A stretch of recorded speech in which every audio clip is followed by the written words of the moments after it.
Hello, good afternoon everyone and welcome sa isa na naman pong episode dito sa HR Cafe. Get ready to fill your learning cup dahil nandito po ulit ang inyong weekly free learning habit at napakaganda po ng ating topic for today.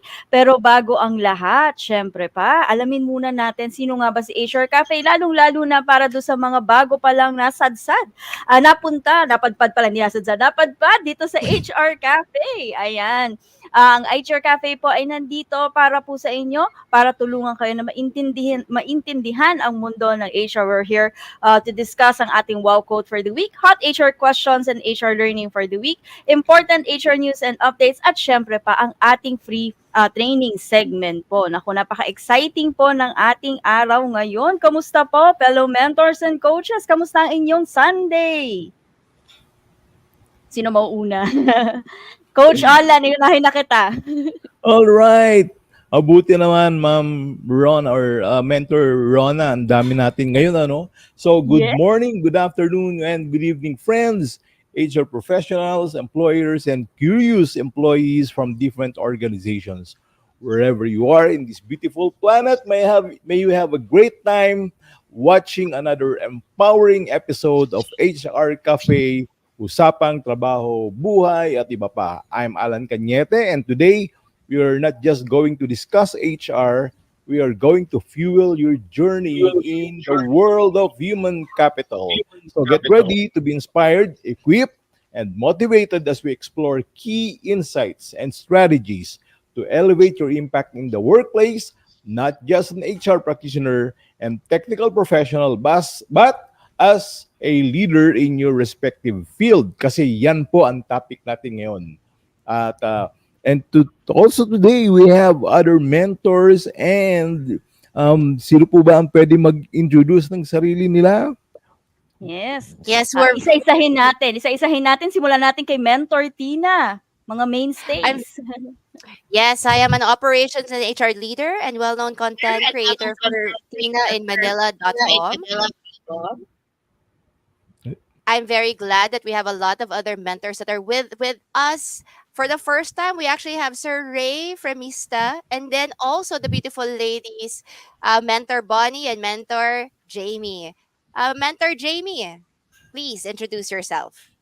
Thank you so much, Mentor Tina. Hi, everyone, and welcome again to another program that we have for HR Cafe. I'm Jamie Iris. I am an international professional trainer, both for training and development and learning and development. So we are simply so excited to bring to you whatever it is that we can add on para you can continuously grow and support, of course, your team members. Now, Ayan. how At about Dr. syempre, yes, kung nandito po si Mentor Jamie, andito din po, syempre, ang naging kapartner ko to, kasama ako dun sa, sa panel nung recent na natin sa Philippines HR Group na summit natin. Sir Ray, Doc Ray Fremista, kumusta po ang inyong Sunday afternoon? Thank you, Tina. It's an extraordinary Sunday for me, especially this segment. It's because it's the first time that I'm hosting right there, HR Cafes. I look forward to learning from everyone. Look forward as well to sharing like a piece of my knowledge and experience right here in this venue. Back to you, Tina. Ayan. Mentor Sige, I'll Bonnie? take over. I'll take over, Mentor Tina. Siyempre po, kung nandito si Sir Ray, hindi mawawala si Mentor Oliver Rekelman. Sir Oliver, kamusta po? Kamusta ang iyong afternoon? Hi, good afternoon, everybody. Yes, it's a bit gloomy and dark outside in Quezon City right now, so I'm not sure if it's going to rain in a while. But it's my pleasure to be here, and it's a good thing to see familiar faces as well. And pleasant afternoon. Hi. Pleasant afternoon, Coach Oliver. Pleasant afternoon din, Mentor Bonnie Factor. Mentor Bonnie, kamusta po ang iyong Sunday afternoon? Doing great. Hi, everyone. Thank you for being here to our mentors who are always ready to serve everyone. Yung kasipagan nila on a Sunday afternoon, nakakabilib. Just to be with you and serve you for your weekly HR cafe. So magandang hapon sa lahat. Yan, magandang hapon. At syempre pa, pinapaalalahanan po natin ng ating mga audience right now. Don't forget to comment kung nasaan po kayo right now. Where are you watching from? Share the episode for today para naman ma-share natin ang learning natin sa ating pong mga network. Ayan. At syempre, hindi mabubuo ang isang HR Cafe pag wala tayong wow quote of the week. At ang ating po wow quote of the week is coming from John Quincy Adams. Ang sabi po ni Sir Adams, if your action inspire others to dream more, learn more, do more, and become more, you are a leader. Ayan, napakaganda po ng ating wow quote for the week. Let us know how this resonate with you. Pero unahin po muna natin ating mga mentors for today. Sir Coach Oliver, ano po masasabi mo sa ating wow quote of the week? Wow, it's very inspiring. I mean, it's really true. I mean, if our action should inspire others, after all, our main purpose in the world is to contribute, right? Not only to ourselves, but also to community. So that being said, whatever it is that we do and we take actions in life, it should be something that is contributing to others, whether you are a leader or not. I mean, after all, leadership is not a position; it's a lifestyle. Mm. Yes, Mentor that's it. Tina, Back ikaw to po, ano you. pong masasabi mo sa ating wow quote? I think being a leader is a choice and a huge responsibility. Many people see the higher status of being a leader and aspire to be one. But it carries with it a lot of responsibility kasi ikaw yung laging nasa harap, ikaw yung nagsiset ng direction, ikaw yung nag you have to be the one to make the hard decisions, which is very difficult because 'di ba sino bang leader ng isang leader kung hindi yung leader itself, right? So I think with regards to if you're going to be an HR is one of the bigger, most important roles in an organization kasi they really set the tone on how an organization is managed. Kung magaling ang HR, I find that magaling din ang pagtatakbo ng isang company. It's quite impossible na pag pangit naman ng HR, pangit din usually yung pagtatakbo ng company because as we said before, HR is the spine of the organization. So I think like for HR leaders, we need to be more courageous and we need to be ready to take on that leadership role. You cannot be an HR without eventually taking on a leadership role. Kasi kung hindi, ang tawag sa'yo, clerk. Hindi HR manager, 'di ba? So I think it's a service to the role if we can aspire to be better. If we dare to be leaders kasi dun din tayo pupunta eh. And if you don't want to be a leader, don't be an HR. Go in another position instead, which doesn't hold a lot of responsibility. How about you, Doc Ray?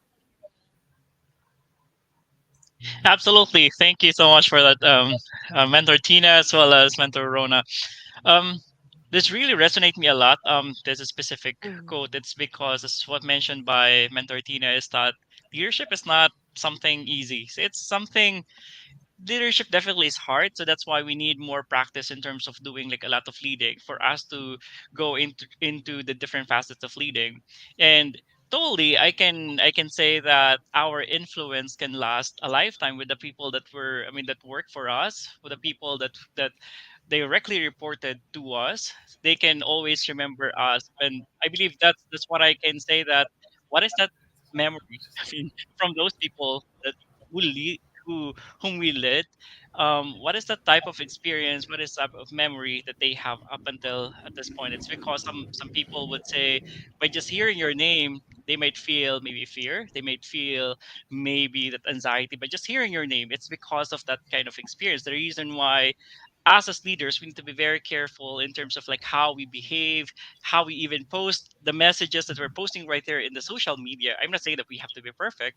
I'm not saying that we don't need, we have to be the like ideal person, but we just have to be very cognizant. We just have to be very conscious in terms of like how we put ourselves right there, how we behave. It's because people are looking at us, like us as leaders.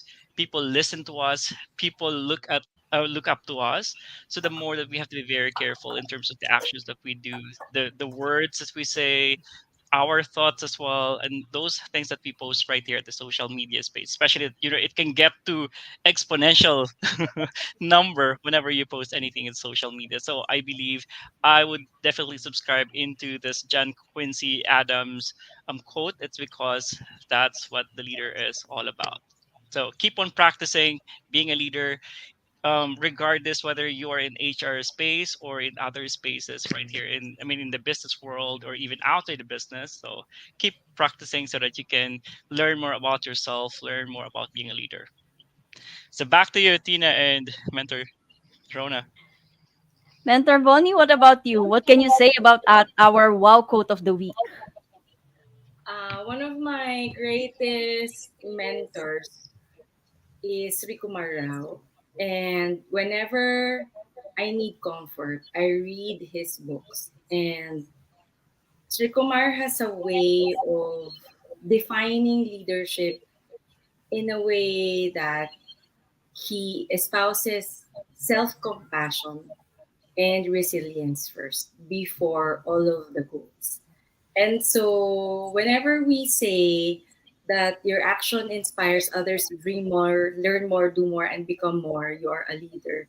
I go back to Sri Kumar Rao and all of his teachings about self compassion and resilience. And whenever we show that we are kind to ourselves, we immediately are kind to others. And even if other people does not feel that kindness, when you are kind to yourself, you know that no matter what actions you take, behaviors that you show, the kindness that you show to yourself show to others that this is what it's like to be a leader. You be kind to yourself first because no one can be kind to themselves and be cruel to others. Agree, agree. Mentor Jamie, what about you? Agree ka ba kay Mentor Bonnie?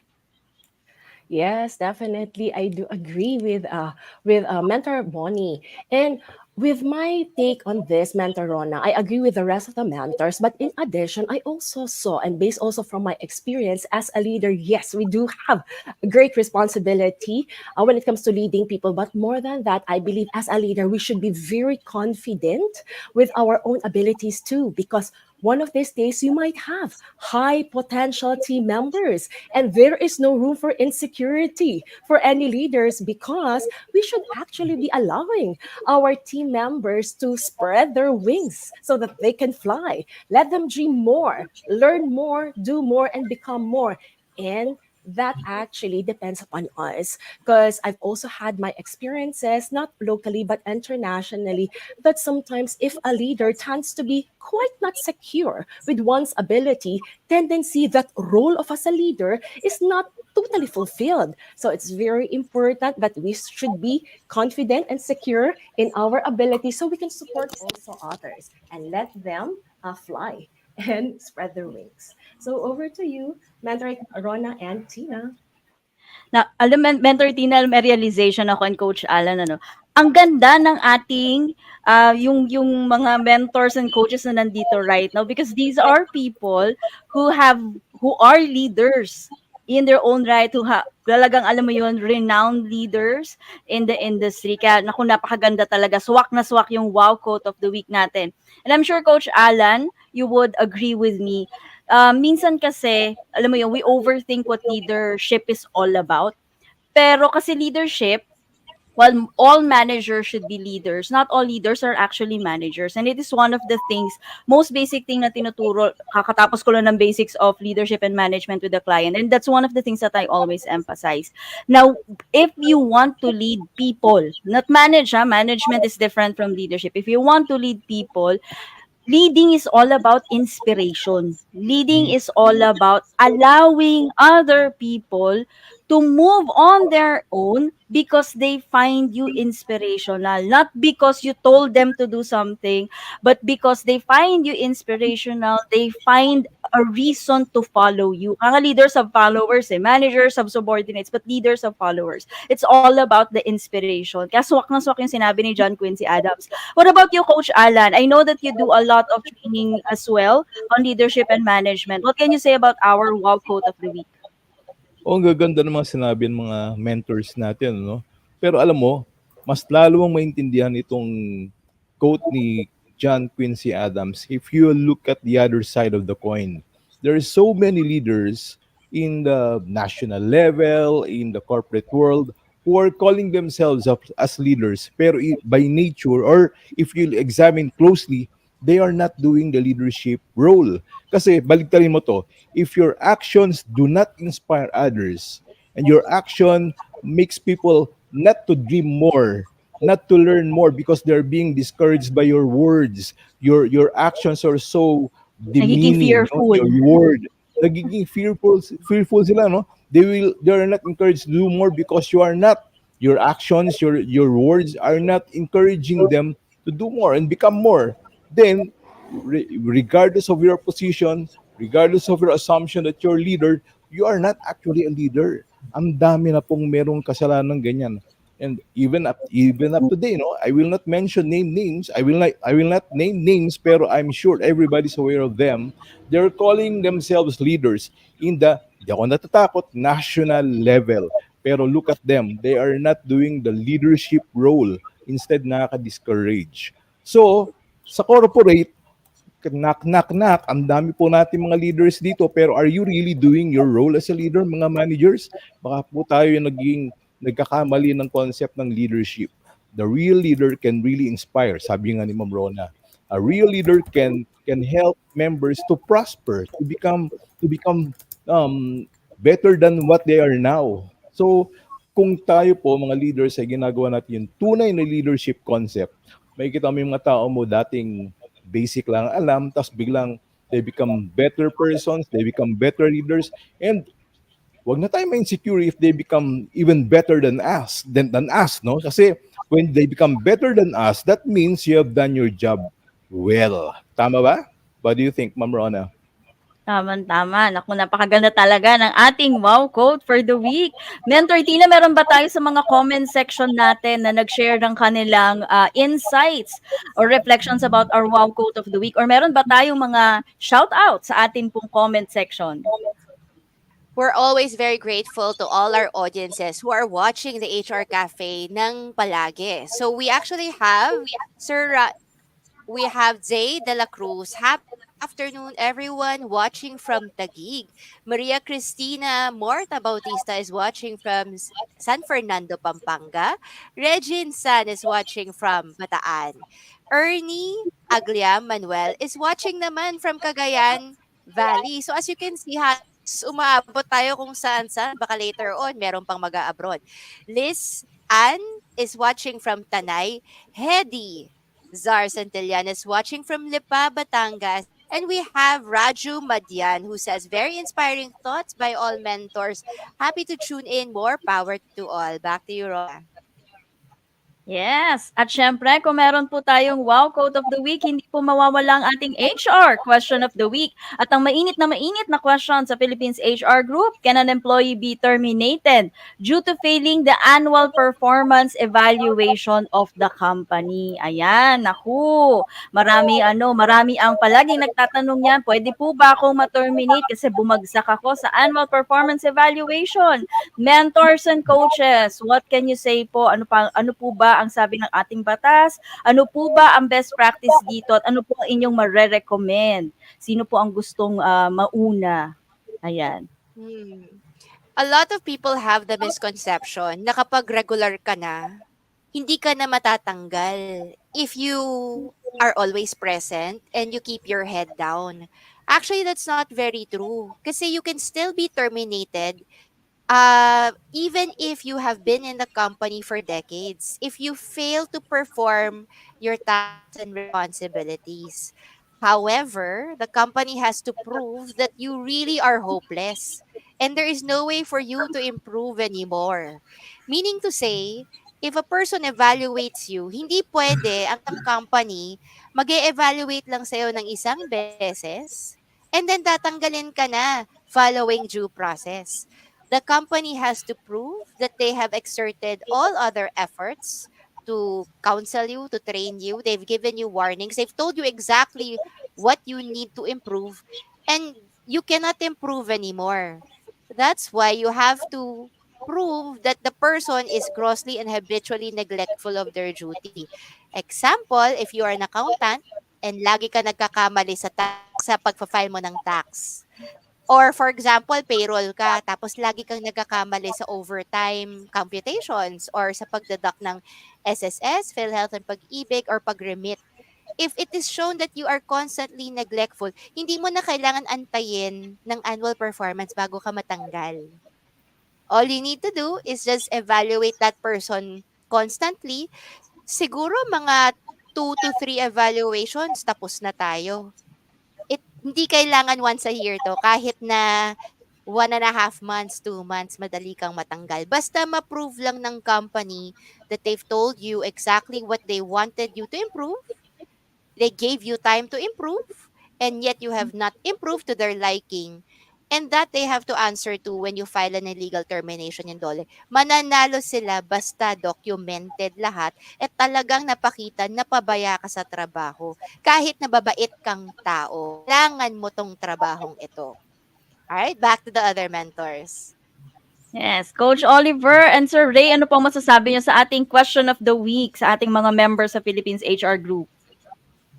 Perhaps I'll give the floor to Ray. Ray, you can go ahead, then I'll follow. Absolutely. Thank you for that, Ollie. And I would agree. I mean, on top of what Tina mentions, because I totally agree with all of those statements, that we have to ensure that we do our part as leaders in the organization, that we provide that support to our people. I mean, but despite of all the things that we've done for the employee, like we exhaust all of the efforts, but we also have to document definitely all of those efforts that we've done. And I would agree with Tina. You don't need to wait for that annual performance review. Like, say, Mm-hmm. for instance, if if you see, say for instance, on your second review, third review, that the employee is really Mm, performing so well, then you can mm, do you can progress, right, in terms of from HR perspective. Then you can do whatever that you have to do for you to move forward. It's because that will definitely reflect, I mean, the performance of your employee will definitely reflect the performance of you as a leader. But I would always want to go back to the John Quincy Adams quote earlier, that us as leaders, have we done, like, we exhausted all of our efforts for us to support, for Agree. us to help the employee, for the employee to grow? Because we have to know, why is the employee not performing? So is it because of the employee? Is it because of knowledge? Is it knowledge gap? Is it the skill gap? Is it because of you? Is it because of the anxiety of the employer, or something else, right? You have to uncover and really work and partner with the employee for the employee's success, because at the end of the day, it will be a reflection of you. But if you've done all of these things, like all of the things that you can think around the world, then I believe that would be the right thing to do, so that you can get great talents to the organization. mm. Back to you, Ollie. The floor is now yours. All right, thank you, Ray, and I agree with Tina and Ray, no, for saying that the responsibility of performance evaluation or evaluating performance doesn't fall only on the person evaluating, and on the question of can we really terminate a person or a work employee, I mean, who has failed few times, or a couple of times in sequence, then the answer is yes, because the law allows it. But let's not forget as well, like Atina and Ray said, that there should be a semblance of effort, no, na talagang Agree. hopeless na nga yung employee. But then, let's not forget also that time is an element that is very important. In fact, when you go to labor arbiter, or when NLRC, no, when you try to arbitrate the Mm. case on a labor case, the LA would always ask, did you give the person or the employee that enough time to recover? So with that being said, time element is also important, because it's not easy to coach somebody and expect an immediate output in a matter of 3 months. So meaning the KPI has to be realistic as well, that can be discerned by a regular man. So the annual evaluation, the disadvantage of that is like a post-mortem. the body is already dead. So there's no way Yeah. to revive it and bring it back to life. Mm. Which is why for the past I think 15 years I have always endorsed and promote coaching. And you need to Agree. bring the person back on track on a monthly basis. Bakit monthly? Because time element is important, di ba? So there's 30 days enough time for the person to learn, to understand, and to execute. Then after execution, then you come in and evaluate, and then you come in as a leader, as a coach. Kaya nga sabi ko kanina, uh, leadership is a lifestyle. Eh. There's a long list of good qualities that you can be, and you cannot be all it. But you can only choose one of the few good things, of the good qualities of a leader, and you can be that person. And it will help you in evaluating and coaching the poor performing employee. Observing as well, the time element is important. So, pagdating ng year-end, if after a series of corrections, series of mentorship, and the person still fails to perform, then only then that you can terminate the person for poor performance. Lastly, please keep in mind that the performance improvement plan is not a tool to terminate employees, because I've seen Agree. other managers, I've seen other managers and other organizations that they use it like a pistol from their hip, no? They shoot from their hip using the tool PIP. Sabi ko, well, PIP is a good tool to use, but then don't promote it as something that is for termination. The purpose of PIP, kaya nga performance improvement plan, is that there's a plan to improve a certain performance. Oo, nami-misuse kasi yung gamit ng PIP eh. Well, And it has back to you, negative Ron. Agree. Thank connotation as you, well, Ray. no, Ollie.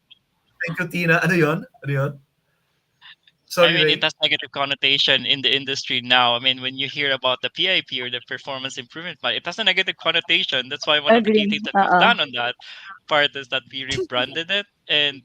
And however, I mean, they have the PIP. However, the leaders are not doing their part as well in terms of, so what have you done? What are the interventions that you've done for us, for you to help out the employee? I believe those Mm-mm. are the key Yes, areas that that's leaders have to true. focus more on. That's true, Ray. Kaya nga pagka Mm-mm. merong mga subjects ng PIP or employees subjected to PIP, I mean, you need to ask the first question. I mean, have you done your job as a manager? Kasi sabi nga ni Tina kanina, our job as managers is actually to lead and manage the performance of our employees. Kaya nga mataas yung expectations sa atin in terms of people management or human Agree. relations, right? As a manager. Mm-mm.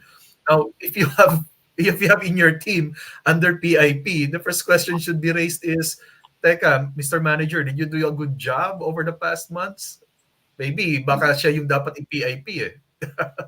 Well, back to you. Thank you, Ray and Tina. Back to you, Rona. Alam mo, agree ako dyan eh. Yung PIP na weaponized na right now eh. And most companies, most managers are using that as a way to, threaten employees. So, employees now are left with no other recourse but to resign kasi sa PIP sila. Kasi nga, negative na yung connotation ng PIP. But, two things that I would like to remind our audience pagdating sa annual performance evaluation. Number one, nabanggit na to ni Coach Oliver, yung annual performance evaluation is too late the hero, too long a time to Mm. actually affect any change. Masyado siyang annual. Imaginein mo, sangkatutak na biases, sangkatutak na errors yung mangyayari doon. Kasi it's either you only recall the most recent one, recency effect, Mm. or yung pinakauna na ginawa niya, primacy effect. And that does not reflect all that he or she has done during the whole year. So, dapat regular yung ating performance management. Kahapon katatapos ko lang with the CHRP and it's one of the things that I highly emphasize na it's possible that your formal performance evaluation happens every 6 months. But the one-on-one, the coachings, the, Mm. getting feedback, that should happen more regularly than just six Mm. months or quarterly or kung ano pa man. Kasi baka you might be missing something that is actually impactful dun sa performance ng employee. So, it has to be a regular conversation. Hindi yung during evaluation lang, dun lang nagkakaroon ng conversation, which, at that point, wala na kayong magagawa kasi bumagsak na yung performance eh. Nobody was telling the person na, uy, pababa na yung performance mo, walang nag-heads up sa kanya para makapag-improve siya. We always set up people for success. As leaders, as managers, we set people up for success. We don't wait for them to fail. We support them and we support them to become a successful person. Hindi yung tipong, okay, andito naman ako, pag may question ka, tanong ka lang. Hindi lang basta ganun. Dapat active tayo. And we should also encourage our team members to also be conscious about their own performance. Two-way street yan palagi. Second, mga HR, hindi po dahil bumagsak ng performance appraisal, automatic termination agad na papers ha. Dadaan po yan sa due process. Yun ang rason kung bakit ang inyo pong mga code of conduct at even yung ating labor code ay meron siyang tinatawag na gross negligence at gross inefficiency. Sa inyong mga code of conduct, typically meron kayong simple negligence or simple inefficiency, tsaka gross negligence and gross inefficiency. Yun po ang gagamitin ninyo na grounds. Hindi yung tipong, uy, bagsak ang performance appraisal, Pedro, eto ang termination papers mo, last day mo na today. Hindi po ganun yun kasi sasabit po kayo dahil walang due process at hindi nyo mapapakita na binigyan nyo ng chance si employee to explain their side. Pwede nyo i-present yung PIP para pakita nyo na binigyan nyo siya ng chance to improve pero wala kayo noong ample time to be heard para doon sa disciplinary action. Iba yung PIP, that's the chance to improve. Doon sa written explanation, that's the ample opportunity to be heard. Iingatan po natin yun. Palagi po pag may mga nakakausap akong arbiter, dyan, yun yung sinasabi nila na palaging sumasabit ang HR kasi akala nila basta't bumagsak na ng performance appraisal, pwede na nating tanggalin. Okay? Ayan. What about the rest of our coaches and mentors? Meron pa po ba tayong idadagdag? Opinion? Ma'am Rona, Go ahead dyan, po, Coach. dyan nagkaiba ang manager at leader. Tama kayo no na nakaka-disappoint that a lot of managers are thinking that when they conduct the PIP or do the PIP, pwede na mag-terminate. That is more of parang yun ang habit, no? Naging habit ng masyadong managerial yung thinking. When you are a leader, you always find ways to improve the performance of your staff members by doing coaching. Sabi ng isang mentor. Sino yung mentor natin nagsabi nun? Um, Si si Coach Sir Oliver Sir ata. Or Coach si Sir Oliver. Race. Yes. Yeah. Kasi tama ka sir, no, na it should be periodic or as often as possible na whenever you observe, whenever a leader observes that his staff member is failing in some aspects of his job, right there and then, preventive measures, sabihan mo na agad kung anong dapat gawin kaysa lumala ng lumala, no? Habang maliit pang apoy, dapat pinapatay na, ika nga. Pero a lot of managers are just waiting until it's too late. 1 year, yung pa isang problema, maraming companies ngayon are still doing the traditional system of annual performance appraisal or annual performance review at the end of the year na lang or at the end of the appraisal period na lang nagkakaroon ng performance evaluation. Too late na. Wala nang paraan para ma-correct yung mga performance nila. Meron pa mga abuses yan. Hindi ko na kasi sabihin ko anong company but may nag-consult sa akin. Listen to this. Ang reklamo ng isang employee, ganito, yung manager daw niya, after 4 months, sinabihan siya na bagsak siya. Tapos, walang PIP. Yung pirma pa niya, electronic signature, ginamit, tapos nakita niya lang may pirma siya. Without any consent, ginamit yung pirma niya na malabas na there was a consent, there was a discussion with him na hindi na siya pwede magpatuloy because he was not able to perform at par. So, lumapit sa akin, sir, anong gagawin ko? Tama ba to? So, if you can see, if you evaluate that, the manager there violates the rule in 2 counts. Unang-una, hindi siya nagawa ng tamang coaching. At pangalawa, yung paggamit niya ng e-signature is illegal.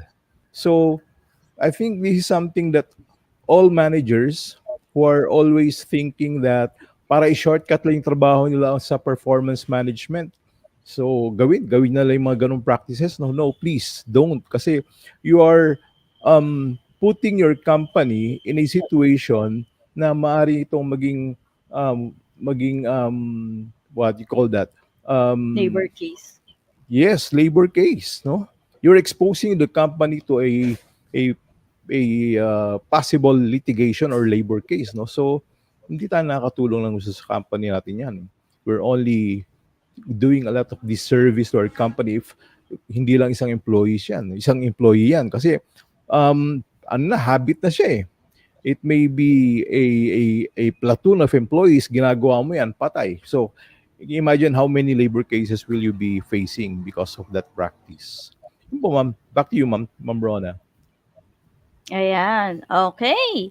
Pero bago tayo kainin ng oras, ayan, actually yung ating question of the week at yung ating HR learning of the week ay closely related. Sabi po sa ating HR learning of the week, performance management is a periodic, so hindi sinabing kailangan annual, systematic, and objective process of developing an employee to perform their job to the best of their ability. Yan po ang ating aim at goal sa atin pong performance management.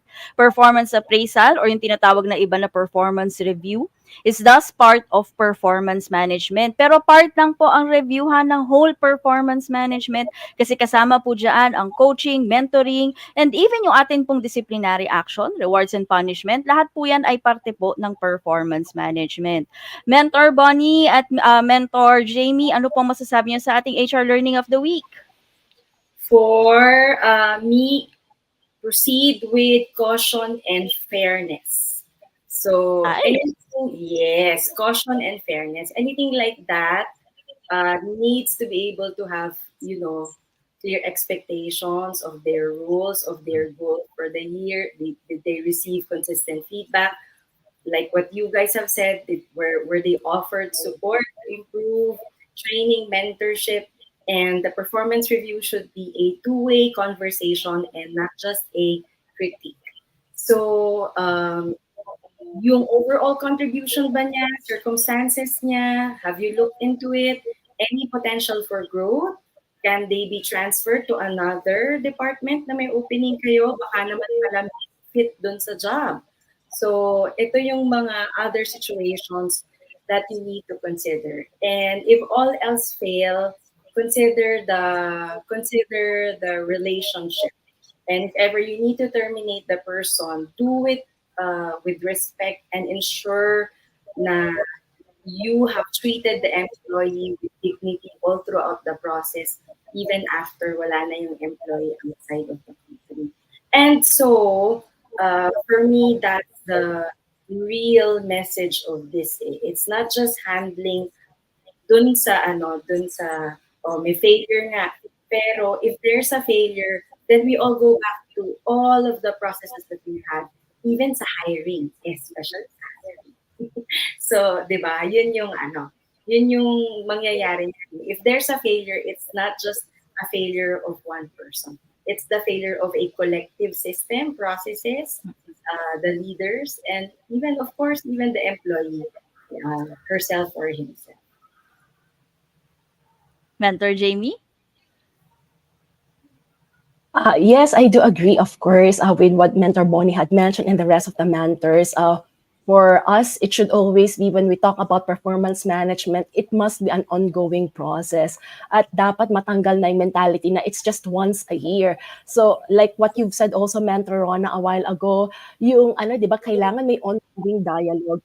Kami din, like in the companies that I've worked with, I really admire how they actually had implemented the performance management simply because what they want everyone to understand that performance management or yung appraisal is just a part of it. But, just like what you've said, it's part of the bigger picture. And ang ginagawa namin is ini-ensure namin na kasama siya sa dialogue as much as possible. At yung tao themselves, the people, team members, they will also understand na it's not only, hindi lang para sa company ito, but it's also for them to help them actually grow and perform better in the company and contribute.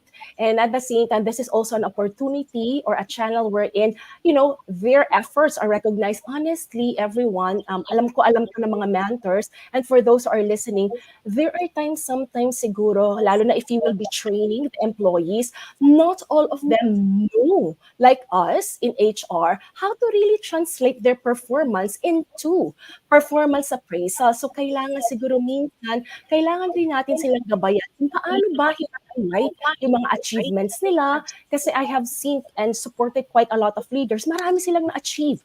But it just so happen, hindi nila alam, ito pala yung venue. Ito pala yung proper way on how I can highlight what I have done. And sometimes, marami silang na-contribute but it's not credited or recorded simply because they actually are not able, hindi sila well-versed. So siguro isa rin yung sa tingnan natin mga HR leaders na may kailangan ng support. Both yan yung leaders mismo ng ibang mga departments and yung mga mismong team members so that at least accurate yung ating performance appraisal at makita din nila at maramdaman nila yung significance that, this is a tool pala where I could actually highlight what I have done for the company because sometimes if employees are passive, so they don't actually know how to sometimes ano yung sarili nila i-highlight. So kailangan lang ng konting gabay and push. And karagdagan na rin siguro sa lahat ng mga leaders, whatever yung ginawa yung intervention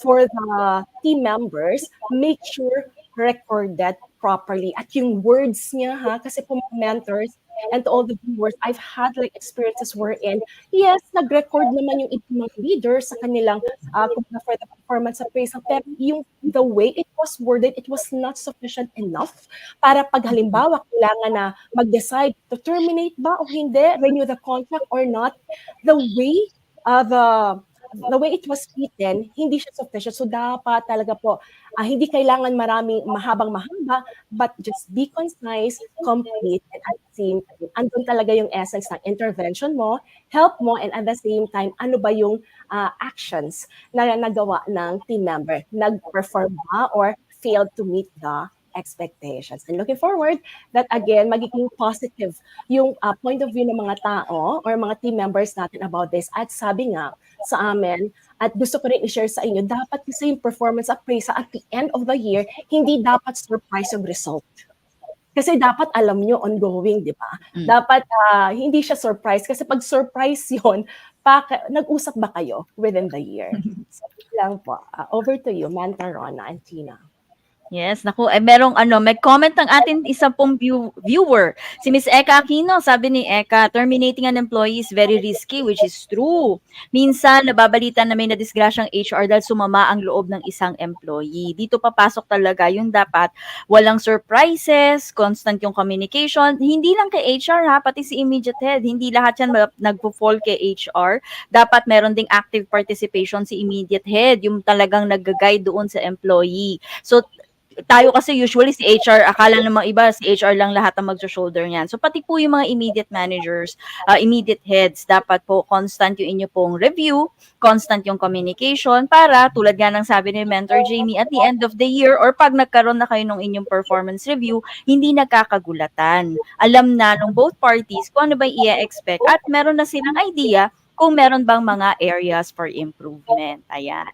May pahabol din si Sir Ray. Sabi niya, in addition, employees must not be surprised. They should know where they stand. Kasi 'di ba, ang hirap noon, hindi mo alam kung performing ka or hindi. So hindi mo ngayon malaman kung ano bang effort ang dapat mong i-exert kasi hindi ka sure kung meron bang mga areas for improvement. So, coaching, mentoring, importanteng mga competencies po 'yan para sa mga leaders and managers. Ayan. Okay, moving on po. Mentor Bonnie, meron po ba tayong updates mula kay Dole? Update from Department of Labor and Employment. The Office of the President declares February 9, 2024 as a special holiday. So we have an issuance of proclamation number 453.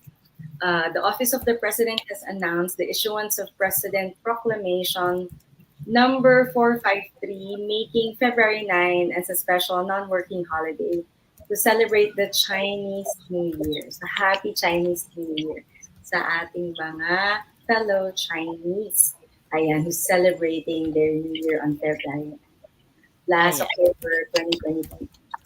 That was when this was declared. And also, February 10, 2024, as a special non-working holiday. Yan. So, para po sa ating mga viewers ha, dalawa po ang ating special non-working po, February 9 and February 10 in celebration po of Chinese New Year. Kaya mga HR, hala, tikoy time. Ayan. Okay, at syempre po, kung meron po tayong updates mula kay Dole, meron din po tayong updates from SSS. Mentor Jamie, ano po ang latest updates from SSS?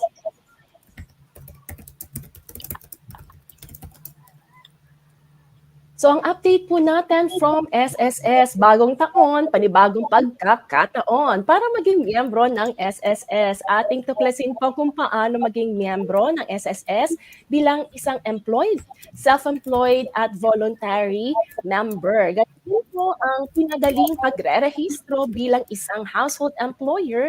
Lahat po ng yan sa darating na first episode po ng ESS Eskwela webinar sa January 31, 2024, 8:30 a.m. Para po makapag-register, i-scan nyo lang po itong QR code na nakikita nyo po sa ating screen. Ayan po. So join us sa SSS Eskwela. Yes, thank you so much, Mentor Jamie. Sir Ray, meron po bang updates kay Pag-ibig? Meron tayong update from Pag-ibig. So, doble ang savings, doble ang lump sum sa future. So, ang Pag-ibig contributions mo ay Pag-ibig savings mo. Kaya simula February 2024, pag dumoble ang savings mo, doble din ang lump sum na makukuha mo. Wow. So, may kasama pang mas malaking dividends. So, ang Pag-ibig savings mo ay babalik sa'yo. Kaya see the sample computations right here on the screen. That's amazing update. So, back to you, Rona. Yes po. So at sa ating po mga ka-HR ha, meron na po panibagong announcement si Pag-ibig. Baka makalimutan po natin, 200 na po ha. Starting February, 200 employer side, 200 employee side. Ayan. So kahit pa sabihin natin nagtaas si Pag-ibig, manageable pa rin at napakagandang investment talaga dahil pag kayo po ay nag-retire, lahat po yan ay po pwede nyong i-withdraw. Or kung kayo po ay matagal ng member at hindi pa magre-retire, maganda rin po yan dahil mas malaki na po ang inyong magiging loan po. Lalo na po pag multi-purpose loan. At kung kayo naman po ay gustong magkabahay for less, inaanyayahan po ng Pag-ibig ang mga members na tignan po, check nyo po yung kanilang mga acquired assets. Naku, napakadami pong acquired assets ng Pag-ibig. Kung gusto nyo po ng naghahanap na po kayo ng bahay, condo unit, kahit saan pang parte ng Pilipinas yan, napakahaba po ng listahan ng Pag-ibig ng acquired assets. Pwede po kayong mag-bid. Pag kayo po ay nanalo, ayan, under Pag-ibig po yan. So kung wala pa po kayong sarili ninyong bahay, now is your chance para makakuha po ng sarili ninyong bahay. At pinapaalalahanan din po ng Pag-ibig, meron ng virtual Pag-ibig mobile app. More than 3 million na po ang nakapag-download ng virtual Pag-ibig mobile app. Download na po para updated po kayo sa inyo pong Pag-ibig account. Kita nyo po ang inyong mga savings at madali po kayong makakapag-apply ng loan. Naku, kahit kailan talaga to si Pag-ibig, love na love natin dahil ang mga changes na nangyayari sa kanila talaga namang palaban ang kanilang mga changes. Ayan. Coach Alan, ang atin pong paborito na government agency. Ano po ang sabi ng PhilHealth? Yeah, favorite ng marami to, no? Here's the update from PhilHealth. Members to expect higher benefits from PhilHealth. The Philippine Health Insurance Corporation has implemented its scheduled premium increase effective January 1st, 2024, in compliance with Section 10 of the Universal Health Care Law. The increase amounts to 5% of the monthly income for individuals earning 10,000 to 100,000 as mandated by law. Kaya nagtaas na siya. So, pero ibig sabihin naman, mas marami tayong magiging benepisyo dito. So, another update, alagang PhilHealth sa serbisyo on the spot. Ang inyong My PhilHealth nasa DZBB na. Right? Sumali sa usapang benepisyo at serbisyo at alamin kung paano gamitin ang mga ito. Mapapanood ang live stream sa PhilHealth page. At ang mga ang mga hosts ay sila Ray T. Villena and Kathy San Gabriel. At ito'y inyong matutunghayan tuwing Huwebes alas 3 ng hapon hanggang alas 3:30 ng hapon, doon po sa DZBB 594 kilohertz Super Radio. Right? At another update from PhilHealth. Hatid ng PhilHealth ang arugang tulad ng kalinga ng magulang.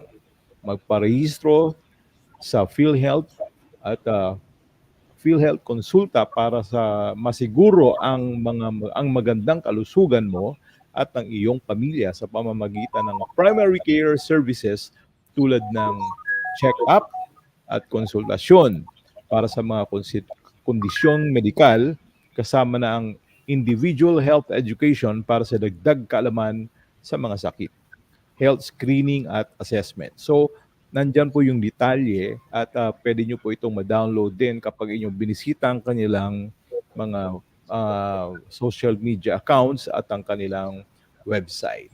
At pinakahuli, ang sabi rito ay sa pang-update, sagot din ng PhilHealth ang ilang mga gamot para sa iba't ibang sakit sa ilalim ng PhilHealth Konsulta. Okay, alam naman natin ang Pilipino ay napakaraming iba't ibang sakit. At ito po yung mga nakalista dito, no?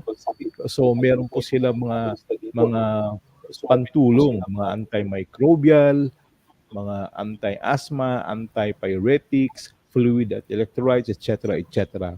Kaya magparehistro po sa PhilHealth Konsulta at ito po ay ma-enjoy ninyo, no?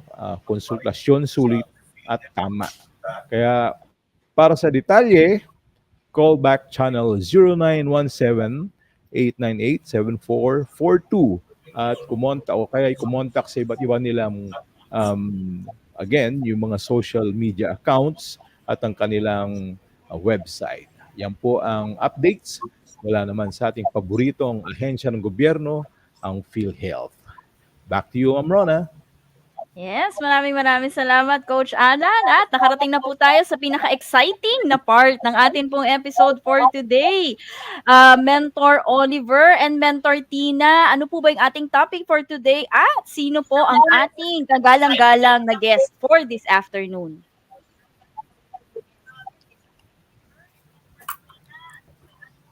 Right now, I'm very, very Hi, glad to actually have. hi, sorry. Go ahead, Sorry, Oliver. go ahead, Tina. No, go ahead, Yeah. Tina. Yeah, we're so glad to have our speaker come and talk about making the transition from technical expert to leader. But before that, I would like to greet yung mga taong nag-greet sa atin today. Oliver, could you mind greeting everyone before I introduce the speaker? All right, thank you so much for the comments. I'm looking at Raju Mandayan. He asked if he could ask later on if we could share.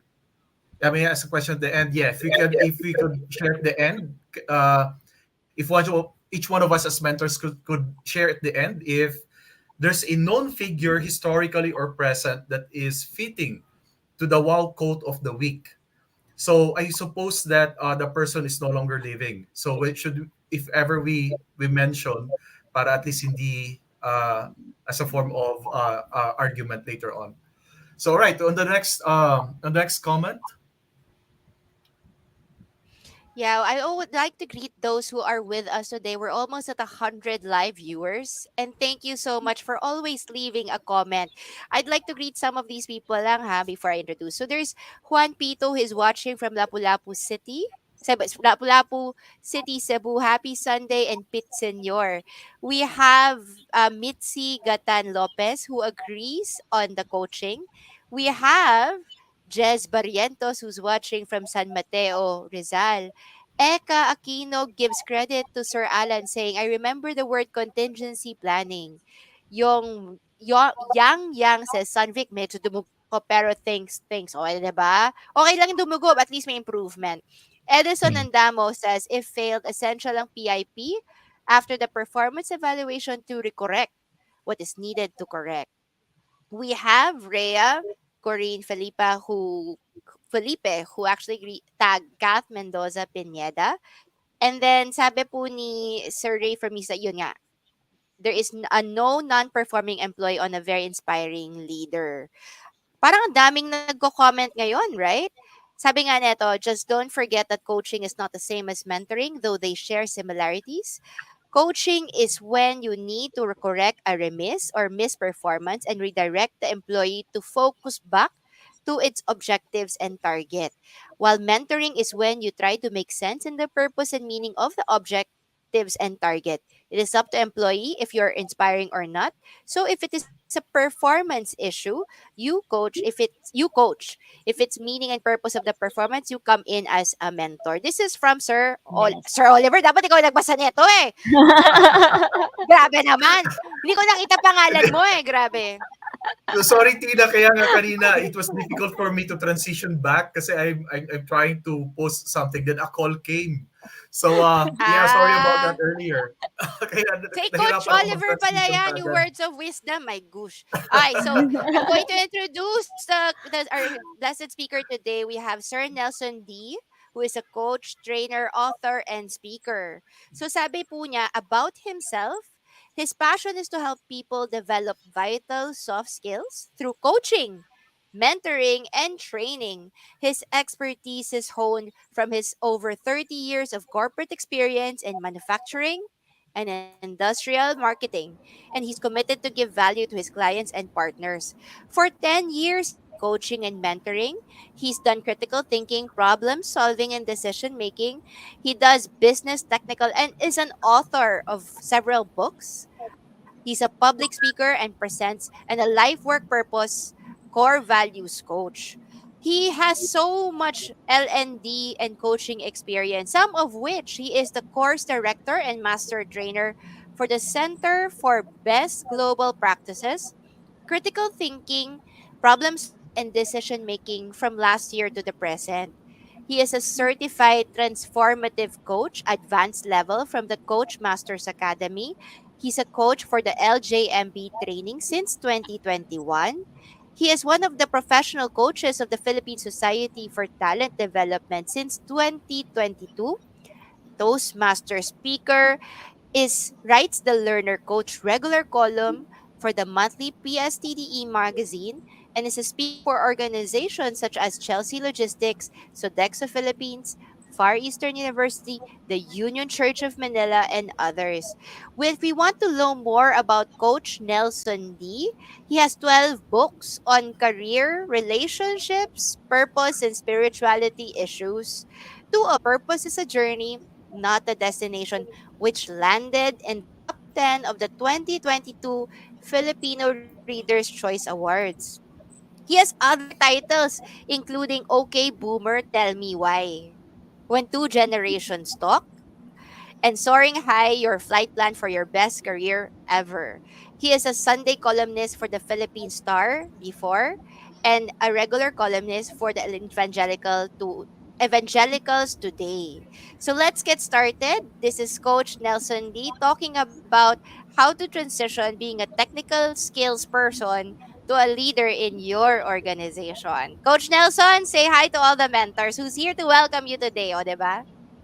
Hello, dear mentors. It's quite an honor to be here, and thank you, Mentor Tina, for that generous introduction. And allow me to also greet the dear friends of HR Cafe. Thank you for spending your Sunday afternoon with us. Our goal is to offer value so that we can all be better versions of ourselves. So, Mentor Tina, are we on? Can we now have the Yes, of slide? course. Here we go. Thank you very much. We'll All be right, on here the we go. backstage to support you. Everyone will let you present.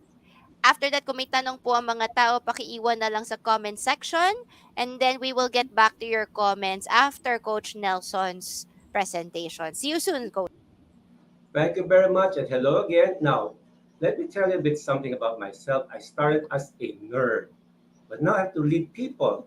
And that led me to this journey about being a technical expert. I graduated as an engineer. Now I have to run a factory, actually two operations, with about 200 people under my wing. And so this is a particular episode where it's especially for those who would rather fix machines than fix people.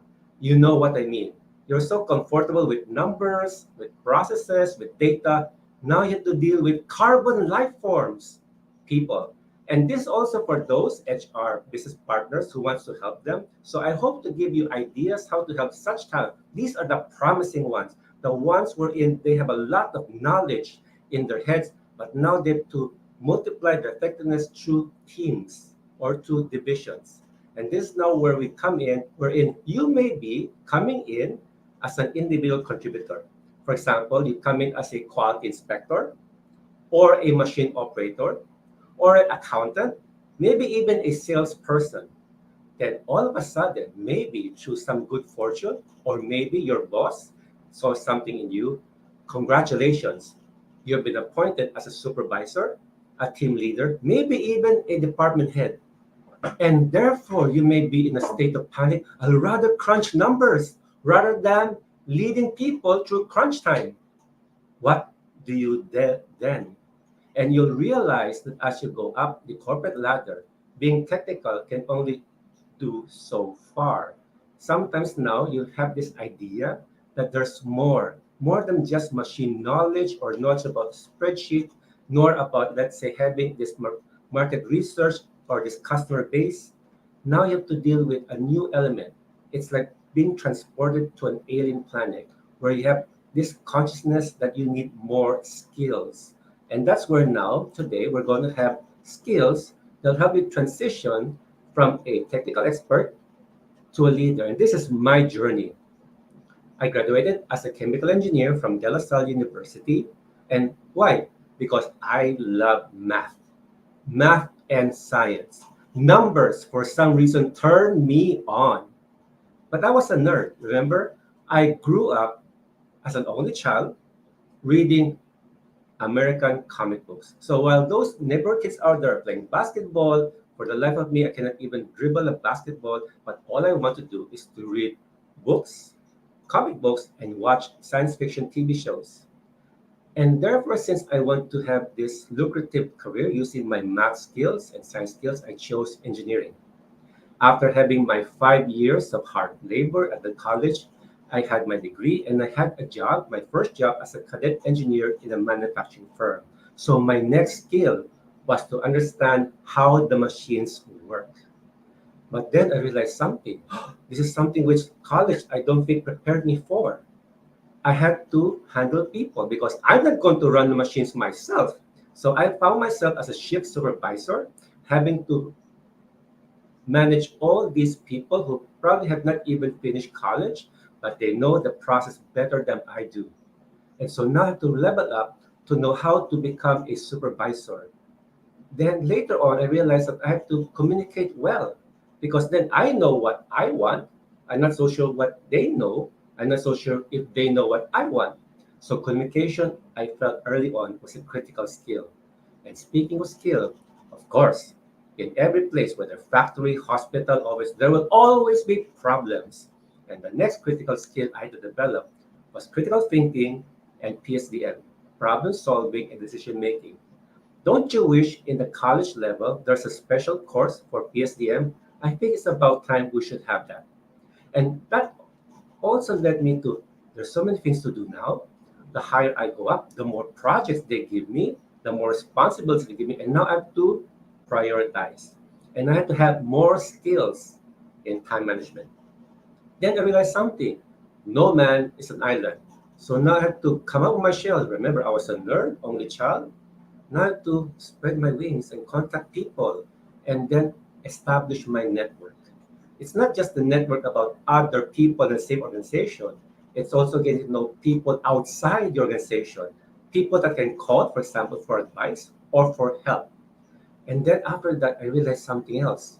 You know, we all have feelings. Feelings, nothing more than feelings. And that led me to realize I need emotional intelligence. IQ, I think I got it right. EQ is something that I realized I have to develop. We'll get to that later on. And then as I go further up, remember by this time now I'm running a factory. All of a sudden, 200 people's lives are in my hands, whether my plans will make or break the business. And that's where now I have to go into strategic thinking, strategic planning. And last but not least, I realized in my pinnacle of my career, I need to help people grow. And that's where I discovered and fell in love with coaching and mentoring. The point, as you see, whether you are coming up the ladder as a leader, manager, maybe even later on you're going to be in the C suite, you need more and more soft skill. And that's where we come into the point wherein we realize that there is something more beyond your technical world. And if this were a workshop, I would invite you, if you're a technical person, to reflect and be aware of what is out there, outside of your cubicle, outside of your computer, your office, your laboratory. What would be the people that you deal with? What new KPIs that you have to attain? And therefore, what new set of skills must you have? And this is where we're going to share what will be those skills. But let me also go to this particular concept. If you are into the technical world, it's something like a comfort zone because you know your stuff. And when you deal with process, there's a certain security blanket to it because the process, by definition, is something that you can control, or at least you wish you can control. Okay, cause and effect. If A, then B. Always if A, then B. Therefore, you can control and you can quantify because you can always measure a certain quantity of material, a certain percentage of efficiency, all those things. And by the way, some of you may be thinking that if you cannot measure it, it doesn't exist. There are companies like that. And that's where it's nirvana for technical people because I can see, I can measure, I can control. And not only that, because the whole thing assumes that it is repeatable, it is stabilized, and therefore your process is something which you can predict. Always this will happen under these conditions. That is paradise for the technical people. Minimum hassle. And if there's something goes wrong, remember, I'll rather fix machines or rather crunch numbers. Then you are a leader. Then you're stepping out of your comfort zone, and instead of process, you're now dealing with people. And you do not control people actually. You think you do. If let's say you tell somebody to do something, he does it. Well, yeah, but what if that person, has issues with being passive aggressive? He does not follow you to the letter. In fact, he deviates from your instruction, or worse, he's downright rebellious. You will realize that you really cannot control people. You can only lead them. Not only that, how can you quantify people? Okay, this now where, yeah, you can probably make a scale of 1 to 10, all those things about behavior, attitude.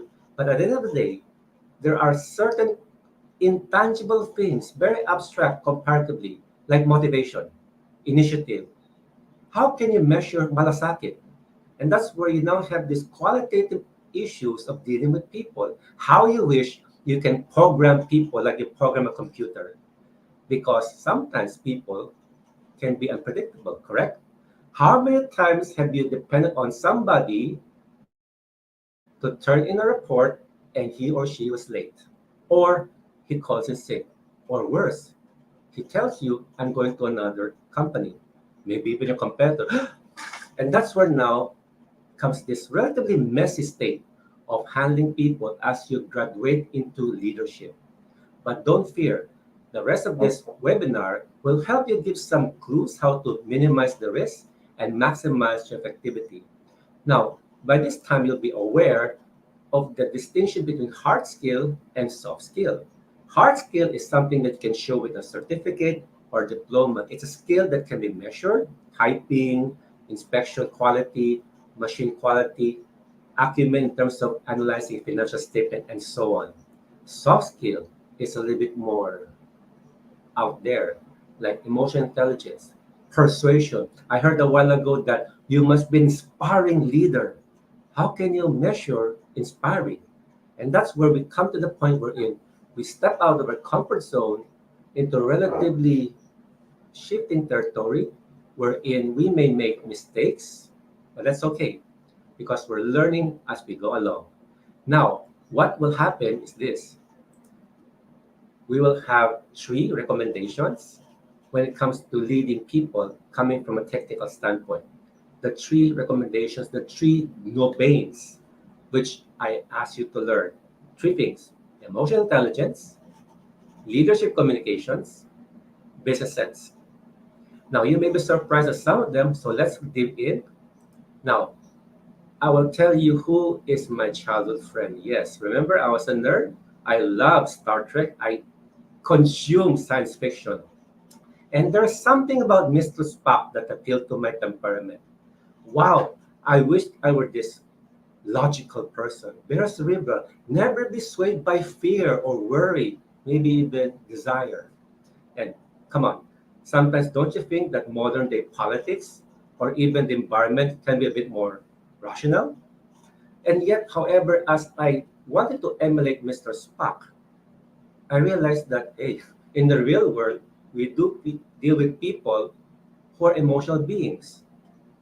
Newsflash, we think that we are rational people, but actually, we decide based on emotions and justify them later with reason. Whatever we do, there's an underlying emotional reason behind it. We may say that we're very logical, but we're driven by either two things: pain or pleasure. It's up to you now which lever to pull, the carrot or the stick. And that was my realization wherein I need to develop my emotional intelligence. Now, I like this to become experiential. I don't want to give you moderate statements. So let me give you a story. This happened only about October, where I had to really practice emotional intelligence. And this guy needed emotional intelligence. Let's call him Tony. Tony is a department head of mine. And we had this 360 wherein his workers say, Tony shouts at us.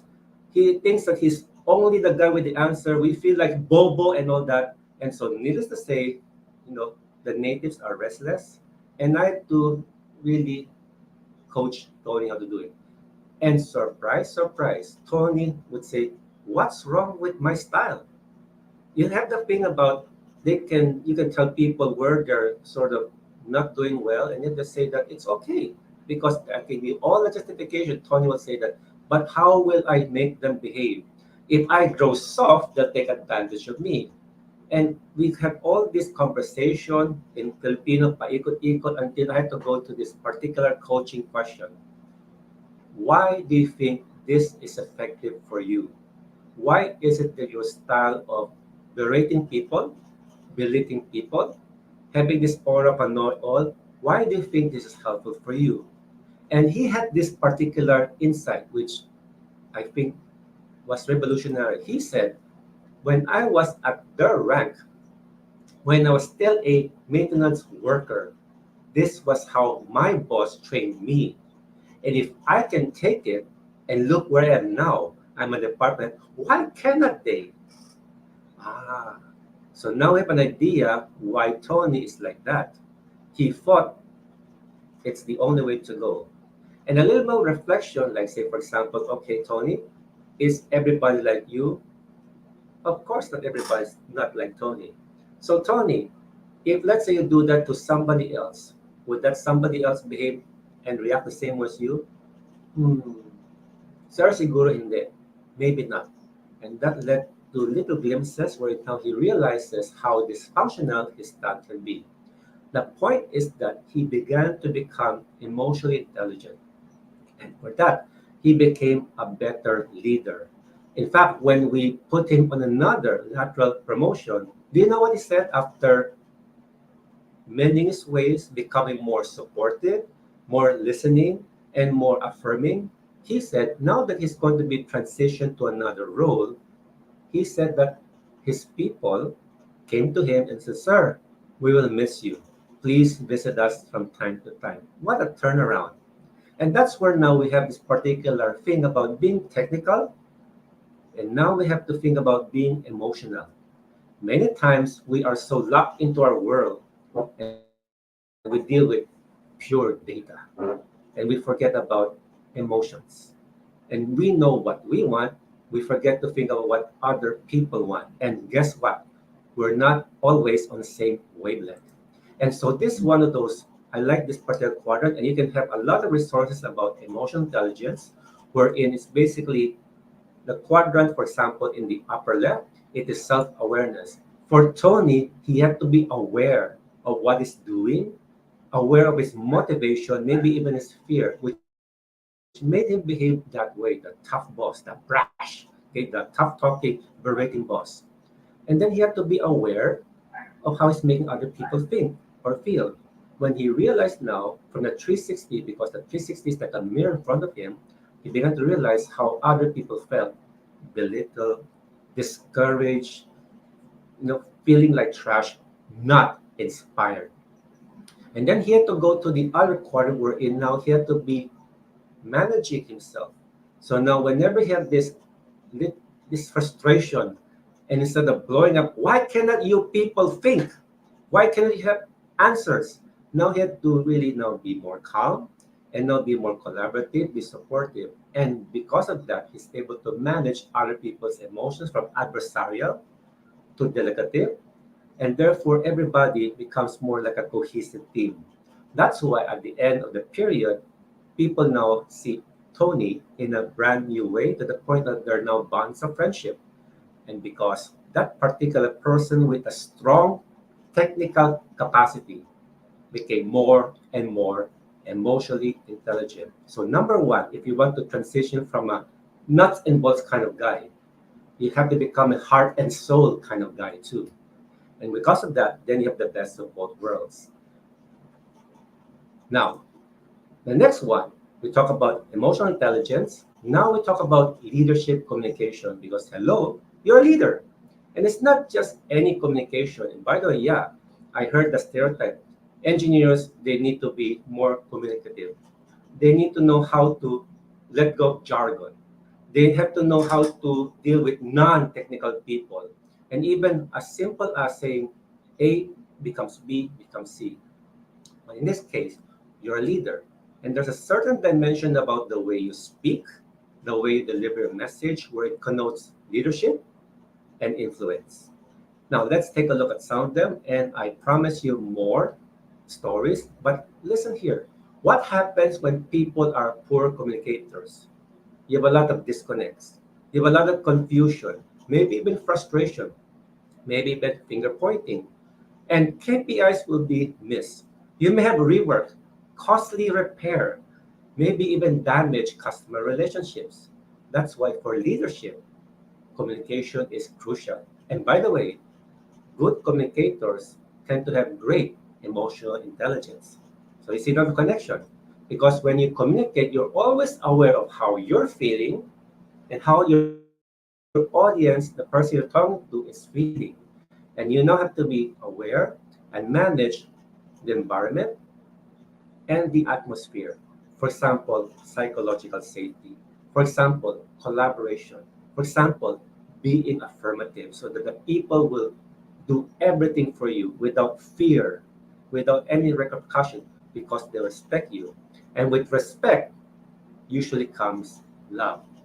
And there's a bottom line of trust all around. So communication is key. And so what will be like some examples? So let me give you three. There's a lot more, but because of the time constraint, let me give you my favorite three, which served me well in my plant job. First would be direction, wherein you talk about, well, you're a leader. So by definition, you lead people. You tell them to go from point A to point B, basically. And the principle is this: you spell out very clearly who will do what when. That's super basic, I know, but you'll be surprised how many people violate that. And because of that, there's confusion. If needed, you have to explain why. Why is this going to be done? Because if you don't do it, then it's going to have a ripple effect for the rest of the team, maybe for the organization. It will impact sales or customers. And depending on your situation, there's such a thing called situational leadership. You may want to explain how. If you want to be highly directive, or you may want to be say, okay, here's the goal. I trust you guys. Run the show. Get back to me for the decision. It depends. So the important thing is that you need to be clear as to who will do what and when. And I learned this also in an interesting scenario in a department. I was expecting them to do this. Okay, that can be actually a project. It's a project. And after about a few weeks, when I checked in, it's not yet being done. And I asked the department head why. because we agreed that we'll do this market research, this particular data, so that we'll be able to tweak our production schedule accordingly. Why is it still not being done? And when we review their project charter, their action plans, this is what we saw. And I think when you see it, you can see what's wrong with it. There was an action plan. The task was to gather data on a timeline, June. But look at the people in charge: John, Elmer, Wally, Susan, Dan. And no wonder nothing got done, because these five people thought the other guys will do it. There was no leader, there was no accountability. And that's why it's very important to have clarity who will do what, when, so that there's one person to be responsible. You can ask that person to be accountable if something goes well or goes wrong. And so the action point we did was to pinpoint only one guy, in this case, John. John will have to be the one to lead the other four. Now, by the way, somebody will say, does the leader have to be an SME, a technical expert himself? Depends, but not necessarily. Because John, for example, may not know the nitty gritty of gathering the data, but he knows how to get things done. And so what happens is that we appoint John to be the team leader. And it's his job to appoint his SMEs, in this case, the other four. And then he's the one responsible to report to me and the organization what happened, what's the result, if there's any problem or progress. That's very key. It's also like delegation. You have to know exactly what you want the other person to do and even coach him if necessary. Direction, because of good communication, is key. Remember, you are leveraging your work through the strength of your team leaders, and therefore, clear messages, directions, KPIs is vital. Now, let's look at the second communication that speaks of leadership: discussion, deliberation, whatever you call it. Because people will always have brainstorming, ideas to talk about, problems to solve. And this is something which perhaps new to you. It's this: the principle is to explore what is positive and possible. Let me repeat: positive and possible. Why is that? Do you have people who are naysayers? It cannot be done. We have no budget. We have no people. Upper management will turn it down. And it's kind of frustrating when you have like that. And so the principle, if you're a leader, is not just to hammer them with your technical knowledge, but to open their mind and to explore what is positive and possible. And if you're a coach, you know what I'm talking about. What can you do differently to solve the problem? What would it take to make this happen? Does it have to be what if? What else? And let me give you an example. Remember, I promised stories wherein we're going to have something concrete. And for example, you know that I handle a factory, and we had machines that are run by electronic controls. Bear with me here. These are the machines wherein we have people, program something into a panel, and then the controls will take over. And then from time to time, the machine would stop. Why? Something went wrong with the electronic controls. And what happened? We call in the technical guys. Okay, technicians, come here, fix the problem. And you know what they would do? Okay, there are probably 20 things that can go wrong in that control. So guess what? Okay, is it this one? Let me check. That's okay. Second one, it's okay. And what if they arrive at the 18th possibility, and that's when they solve the problem? But by that time, 2 hours would have gone. 2 hours of lost production and opportunity loss. And so because of that, I was saying, okay, we cannot work like this forever. I brought the team together and say, what would it take to shorten the troubleshooting time? Remember, you're now talking as a technical expert, but into leadership, where you're trying to facilitate the discussion. And you're now going to explore what is possible and positive. And one of the technicians said something like this: sir, because these things have software, we do not have access to software. Oh, okay. So who has access to the software? Sir, it's the original supplier, the guys in Japan who gave us the machine. Okay, so how come they're giving us the machine but not the software. Sir, because that's their policy. Okay, now here comes the question. What will it take for them to share the software with us?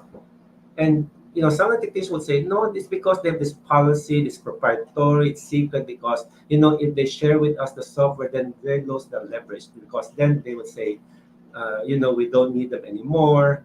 And that's why they probably would be afraid that we're going to have the software give it to their competitors. Okay, so now we brainstorm some more. And we arrive at the concept of talking to the Japanese manufacturer and arrive at the NDA, non-disclosure agreement. We basically told the Japanese guys like this, Mr. So-and-so, we want to shorten our troubleshooting time through the electronic controls. If we have the software, we just type in something in the panel, and the panel automatically tells us where of the 20 things will go wrong. Please allow us access to the software. We'll have an agreement, this contract, where we'll keep the passwords and the systems in strict secrecy. And the Japanese guys, they have their upper management deliberation and finally said, okay, Nelson, we trust you. Here's the NDA, we signed it. And then they gave us the software. And guess what? The next time the machine comes out, our technicians can just type something, access the software and said, okay, it is item number 12 that's wrong. So we went there, fixed item 12, rather than trying to see if items 1 to 11 are incorrect.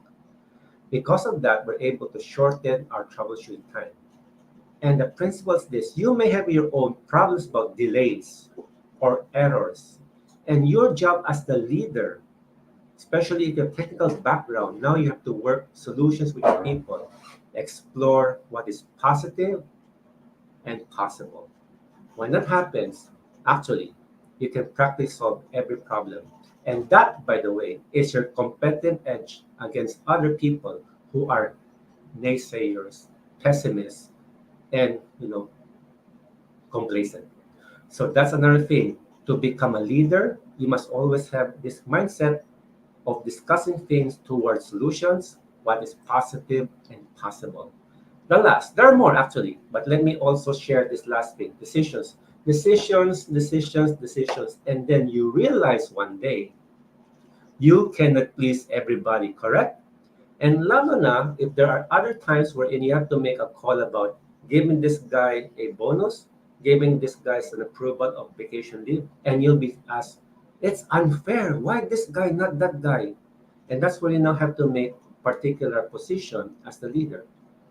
And if this thing worries you, because like I said, you'll rather fix machines than fix people, here's the good news.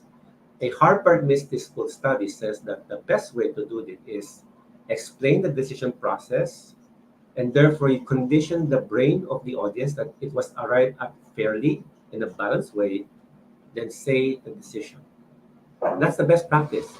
You as a leader will have, of course, use your analytical superpower and craft the decision-making process to be fair. And then when it's time for the big reveal, you now first tell them the process the decision was made, then the decision. Because if you give the decision first, people will immediately think that, hey, it was what? Gut feel, random, whimsical. And then even if you try to explain, by the time it's too late, the bias is there. And so, for example, I did that when I was naming my successor. Yes, I am retired. I turned 60 actually last year. And now my role as the leader is to groom my successor. And at the time, there were two department heads vying for the position. Tele, teledrama, okay? And which one to pick? And actually, each of them had their own supporters. Candidate number one is my operations head. And his advantage is that he has hardcore technical know-how. And of course, he has the command and the heart of the operations people. Candidate number two actually came from sales. And so his advantage is this: he can see the factory as a business. And he knows what the customer wants, and therefore he can tell what the production should do. Not only that, he has this knack for systems and procedures. So he can make dashboards, You can make all those spreadsheets which will tell us how we fared. And so, therefore, which one shall I choose? On a big day when all the department heads were there, and I have to make the announcement because I cannot make them wait forever, I first told them the decision making process. I needed one, somebody who's really intimate with the machines. The guy that says, even if I just hear what's the noise, I know something's wrong. The other thing is that I can command people to come on a holiday and work until late night just to fix the problem. And the other thing is that I need somebody who's able to talk to fellow engineers, fellow department heads, and fellow plant managers. And therefore, I appointed department head number one, the operations head. By that time, everybody else in the room agreed because they saw the logic. And then, fortunately, department head number two was a good sport. And actually, we can have the best of both worlds, which I can tell you later. So remember, if you're a leader, to make a tough call, show them the decision process first and tell them how it was arrived fairly, then give your decision. That's the best practice which you can use. It will spare you a lot of agony, a lot of complaints and backbiting. And at least you come across somebody who's decisive, firm, and analytical. The hallmarks of a good leader. Not bad for somebody with a technical background. Now, bonus tip, and I love this particular principle. It is not what is said, it is what is understood. Because we technical people have a tendency to think that I know what I say, I know what I mean, and it's your fault if you don't get what I mean. Have you had people like that? Are you not listening to me? How can you be so dense? But that's not the good approach because the real approach is like this. If there's a confusion, who was the person who has control of the conversation? You, the sender. So, to be a good leader and communicator, always be aware you have the responsibility for the clarity of your message. It's like Murphy's Law. If something can be misunderstood, it will. And guess who's at fault? Never the receiver, it's the sender. And that's why it's going back to the principle of always be clear who will do what when. This is what I mean. And yes, if we talk about technical jargon, in layman's language, it is this, this, this. In fact, there's this particular exercise which will be interesting. There was a king in the medieval realm, and he saw this prisoner sentenced to die. And the king had mercy upon this prisoner. The king told the jailer, kill him not, let him go. And then the next day, the king was surprised. The guy was dead. He was killed. And so he called the jailer, Jailer, I told you, kill him not, let him go. And the jailer said, Sir, sire, your majesty, I'm sorry, I thought you said kill him, not let him go. See what the real, the point, just one little comma, a decimal point, a unit of measure can also do havoc with your business. And that is where now you have to be aware of your terminology, your language. And that's where another thing is this. Can you explain your process to a 5-year-old? That's an interesting challenge which I'll give also in my workshops. Because the moment that you're a technical person and you are only able to talk in technical terms, but the other guy is not technical, especially if the guy is a customer or you're the boss of your boss of your boss, then there's a problem. And so try to master communications. Go for clarity, go for whatever is positive and possible, and of course, be fair in communicating your decisions. So far, so good. Now, last will be to develop your business sense. And this will be quite surprising because you may be thinking, but I'm a leader of people.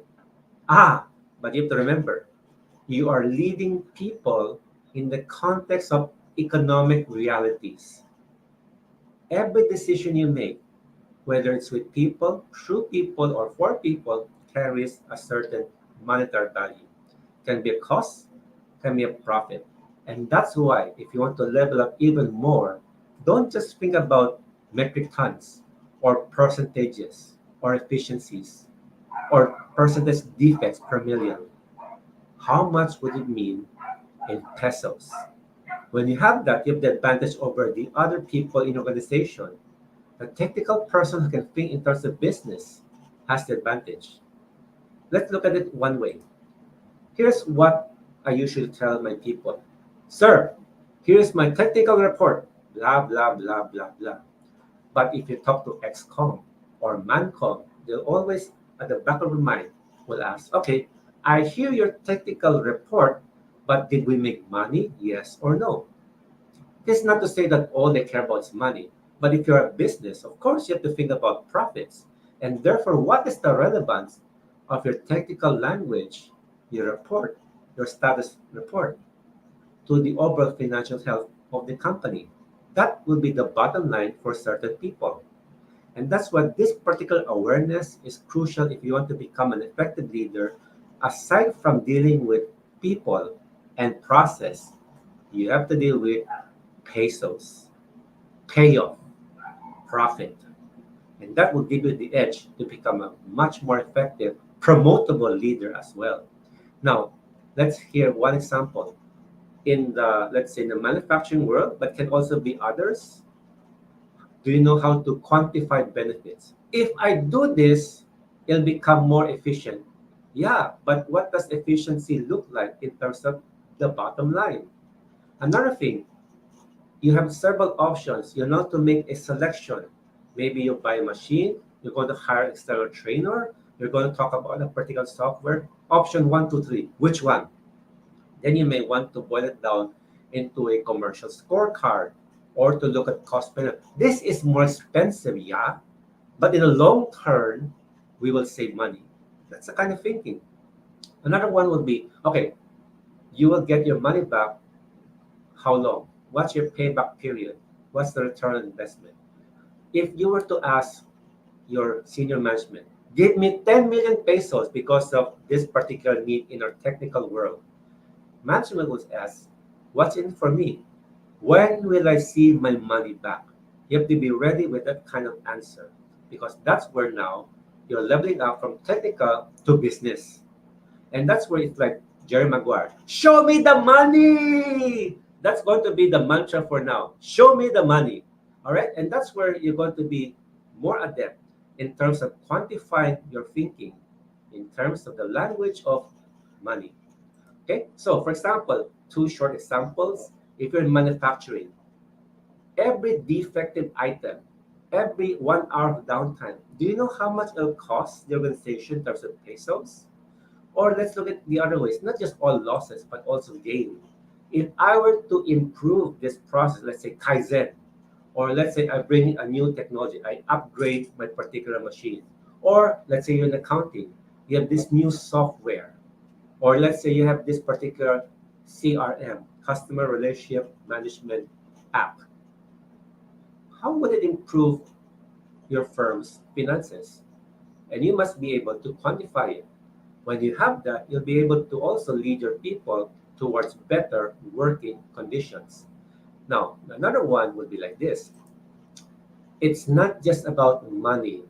And people think business sense only about money, but there are other ways you can be business minded.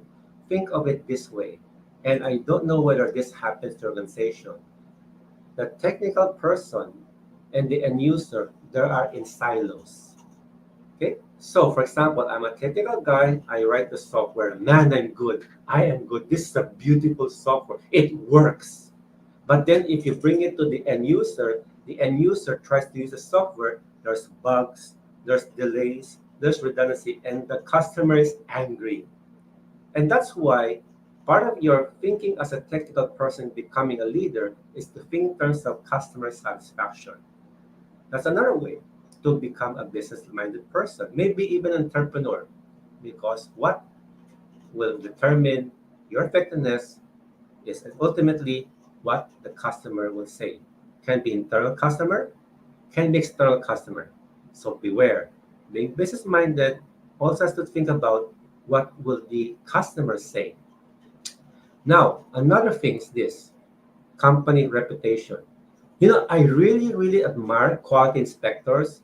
There are some moments where, yeah, I wish the quality people will just give us a break. We have this problem in our quality, and then the quality people say, hold, stop, and say, we have to produce, we have to meet our KPIs, stop.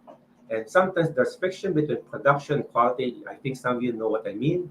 But here's one thing that I respect of these people. One department head said, you know, it's not that we enjoy telling you where you went wrong. It's not just we have standards. We're protecting the reputation of the company. Please understand.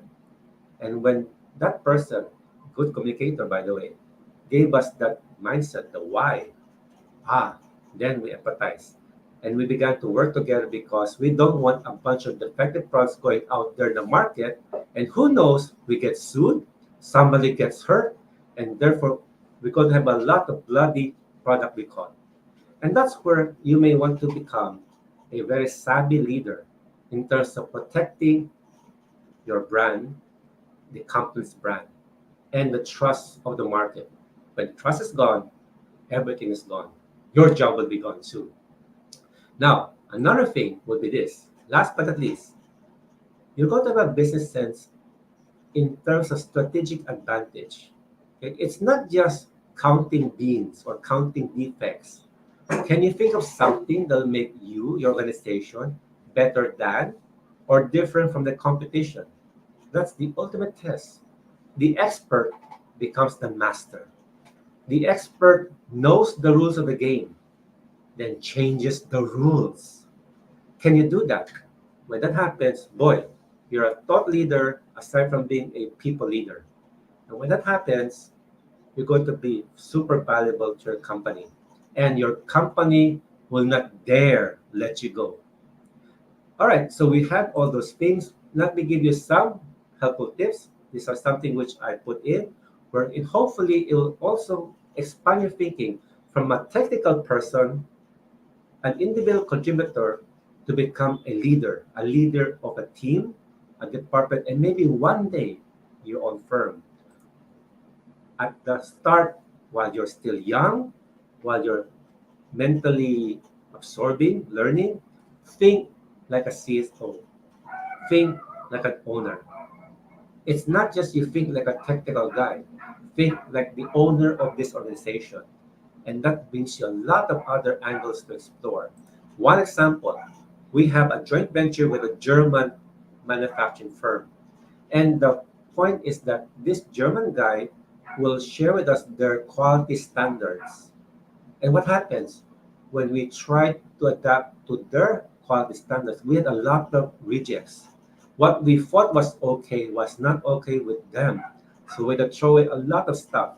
And the plant manager was disturbed because it will reflect poorly on him. I'm having a high reject rate. My KPIs are shot. And therefore, he went to the CFO. The CFO said something like this: I'm okay. And after the learning, we will be able to absorb the losses for now. But as we get better and better and better, we will become world class, just like the German guy. And time came when we had to part ways. The JV, the joint venture, was dissolved. Guess what happened? The factory maintained the German standards, and they remain world class. It would be quite easy for the CFO to simply, okay, shut it down, no more joint venture. But he took the long view because he saw it's a short-term pain for a long-term win. That's thinking like a CEO. And that would be how you can learn how to think as a leader, not just a technical person. Another one would be get a mentor. Did I mention that I have appointed my successor? Did I also mention that candidate number two had the advantage of math and systems? Well, guess what? We have the best of both worlds because I told my successor, Mr. Successor, you're great in terms of technical, but you need business sense. Hello? You need the ability to crunch the numbers, make some sort of sensitivity analysis because, for example, If our raw material increase cost by 30%, what will happen? You have to crunch the numbers. What effect will it have on the bottom line? Or let's put it differently. If I were to lower prices by 10%, everything else being equal, what's going to happen? And my successor had to think, okay, I know how to quantify in terms of kilograms and percentages and hours, but now this is a whole new thing for him to think in terms of pesos. So what happened? I had to have a mentoring agreement with him. And here's the fun. The fun thing is this. Okay, Mr. Successor will have a common problem. The problem is this. If raw material prices increase by 30%, what will happen? I will crunch the numbers. You, Mr. Successor, will also crunch the numbers. Then let's compare. And if let's say our numbers are the same, you got it right. And we do it 3 times. If you pass 3 times, then I know I can let you go. And the interesting thing is that in the first round, he was 99.99 correct. This is an actual email between me and my successor. I congratulated him. You got it right, except for one detail, but don't worry. That was a understandable error. And one of the things that will warm a mentor's heart is to be called thank you for being a good sensei. Wow, that is like $1 million for me. That you're able to mentor somebody, inspire that person to do his best, to go out of his comfort zone from being just a technical guy to a more business minded guy. So that then the next time senior management will ask him, did we make money or not? Sir, yes, sir. And here's the reward. Fantastic, will it be? Now, let's take one more round, and this will be the other item which you may want to explore. Get graduate studies. I mentioned that I graduated from De La Salle University as a chemical engineer. I had my first job. After 3 years, I decided to get an MBA from the Asian Institute of Management. And it was worth it, okay? Because over there, by the way, you'll have to quit your job and study for 2 years. Fortunately, I had a scholarship. That's another story. By the way, big tip. If you cannot afford schooling or certification, get a sponsor. And so what happens when you have an MBA, your world expands because now you talk about not just operations, but finance, human resources, management communications, financial analysis. And here's one thing you have to remember in terms of getting that extra degree, the MBA, the MA, ME, whatever it is. You have to remember that all of this is to make you a better leader and manager. I will always remember what my finance professor said. I'm not teaching you accounting. You're not going to be accountants. I'm teaching you accounting so you can use accounting to make management decisions. You are not going to be accountants. You're going to be decision makers. And the way you make the decisions will be what the numbers say from good accounting practices. Wow. And because of that, I had the best of both worlds, technical and commercial. And that prepared me for my plant manager job. And that's going to prepare you for whatever challenges and promises that lie ahead of you. Let me end with this particular quotation. This is from Dr. Grace Hopper. She's also one of the rear admirals of the United States Navy. She's also, by the way, a computer scientist. Imagine that, huh? Computer scientist, then an admiral in the armed forces of the United States. And she made this very good, sharp insight. You manage things, but you lead people. As technical experts, you manage things, your process, your machines, your spreadsheets, your quality inspection. But when it comes to people, you lead them. You inspire them. You give them direction. Maybe even hope that better times are ahead despite this troubled world. And that will be a true mark of a leader beyond the nuts and bolts. Overall, when you now have the best of both worlds, when you know how to manage things and lead people, you will be unstoppable. Thank you very much. And for further resources, These are the three books that will be having career elements to it. Your first job, your career roadmap, and soaring high. This will be my thoughts about how you can be hired quickly, how you can be promoted quickly. What do you do with a difficult boss? What do you do with burnout and all those other stuff? If you also want something more specialized, is this all there is talks about purpose. Understand that the younger people, the Gen Y and the Gen Z, and the Gen Alpha, they're after meaning, they're after learning, they're after flexibility. All this particular book can help you, can give you some ideas. One tip, it's not enough to know your purpose. It's another thing how to maintain your purpose. There are many starters, but few finishers. And if you're also one of those guys who want to understand the generation gap, hello, I'm a boomer, and you have to understand how millennials think. This other thing is something interesting for you because it's co-authored by me, a boomer, and a millennial. It's okay, boomer, tell me why. And then these are the other aspects because happy personal life means happy professional life. And so this will be talking about regrets, loneliness, brokenheartedness, and also about how to grapple with issues of faith. And that's where you can also be able to have a bigger view of life, wherein it's not just the office, it's also the state of your heart, the state of your family. These books are additional resources. And that's where you can find out more if you go to my website. It's www.nelsontd.com and you go to the book section. And for more resources, it is this. It's like, wait, there's more. Subscribe to my YouTube channel. Yes, I have a YouTube. It's over there. Please click, share, and subscribe to my social media handles. There's YouTube. I have a ton of data. I have a ton of talks like this also. And also to my LinkedIn, Instagram, Twitter. And you can always contact me through this particular email, nelsonTV.com@gmail.com. I'll do my best to respond to you. And with that, I give the floor back to the mentors. Thank you for being such a wonderful audience. Please share and spread the word about all these resources. And yes, tell more people about HR Cafe. Back to you, dear mentor, especially Mentor Tina.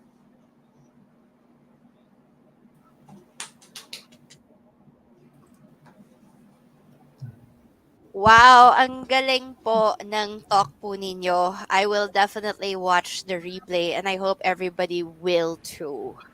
So let's start. Sabi po ng mga great thought. Sabi ni Chanel, be age aside. Great thoughts, friend, Coach Nelson. And then great job, Nelson. Very clear, very useful. So just to start off the Q&A, we invite everyone with questions. Please post or in the comment section. Sir Nelson would like to start lang. A lot of people kasi, di ba, they want, when they enter an organization, they have high expectations that they will be trained by mentors and management in order to succeed in the company. In your many years of experience, do you think that type of expectation is fair? Because so many new employees feel that they're not equipped with the proper tools and lose patience and hop jobs when they feel they're not getting the mentorship or leadership they have in the company. Kasi sometimes management is so preoccupied with operations, 'di ba? And not all training programs in companies are excellent. What would be your advice first to the applicants and B Okay. to those who are actually part of those HRs na syempre it's not also easy to create a training program when none exist. Or not it's not very formalized, but it's really dependent on management eh. Not every company has a very good training program. Where are you in that middle? All right. That's an excellent question. And actually, mentoring is something close to my heart. And believe you Mm. me, there are many HR mechanisms that would say, okay, you need to be mentored, but they don't have the mechanism for mentoring. I think you Yes. know the drill. And Yes. so, my biggest advice for that particular applicant or the new hire, so to speak, is like this: adjust your expectations so that instead of expecting the company to assign mentors for you, You take responsibility to find your mentor. Get me? Mm. Because people sometimes can just wait and then they trade the victim game. I don't have a mentor. I don't have backer. It's not. It's your fault. Oh. Where's the L&D? Where's HR? But the growth mindset people would say something like this: I'm in command of my learning, and therefore, number one, this is the kind of mentor that I want. And therefore, I have to look around and see who are the mentors because the mindset is that mentors are everywhere. That's the belief. It's an abundance mentality. And Mm. here comes the next trick. How will you be able to have the mentor mentor you? The biggest tip I can tell those guys, show yourself to become an excellent mentee. In other Mm. words, you have to show the potential mentor that is worth his while to spend his time, effort, and maybe even connections to be your mentor. Because I can Mm. tell you one example. There's this Mm. guy who talked to a manager, and the manager really wanted to mentor the younger guy. But do you know what the Mm. younger guy said? Sir, alam ko na Mm. yan eh. Ah, sir, I know already. What happens? Well, it's sort of, the manager said, okay, it is mine. Then I will not mentor you. You know everything right. So that's why you now have to be showing yourself to be a good mentee potential. You become humble. You show that you're faithful to do what the mentor will tell you to do. Okay, short of, let's say, as long as it's not illegal or immoral. Mm. No, when you have that, all Yeah, yeah, the yeah. You're right. a joy to mentor you. Remember Karate Kid? Remember wax in, wax out, wax in, Mm. wax out. And when Daniel, the guy, showed that he was so faithful to what Mr. Miyagi said, and then Mr. Miyagi said, okay, now I will mentor you because I know that you want to learn and you do whatever it takes to learn. Therefore, the mentee is ready, the mentor appears. Mm. Tama yan. Correct. Other coaches? Hi, Nelson. Can you hear me well? Hello, I can hear you well. Yes, Coach Bonnie, Bonnie Yeah, Pacmanli. that was a good talk. I enjoy a lot of the stories that you shared. And you mentioned that um, very specific for technical people. And I believe that it bears repeating to everyone and to all of us. When you said that what you're saying and what you're communicating can a 5-year old understand? And this is Mm. just, everyone in training, in workshops, in coaching, everyone. This isn't to say that the people who had the most complex ideas, the keywords that are highfalutin, they are the ones that are really smart and intelligent, are the ones that can explain all the technical stuff. Everything that you need to know and want to know in a very simple manner that even a 5-year old can understand. So I just want to highlight that in your talk because that was so good. Mm. Thank you very much, Coach Bonnie. And actually, I do run workshops wherein I can help technical people become better communicators. One trick is this: if you want Mm. to explain your process to non-technical people, it may help to use analogies, or you may want to use stories. It's like Mm. telling this like an event. And when you tell it like a story, maybe something Mm. like an analogy, okay? I have an example, but it's going to be super technical.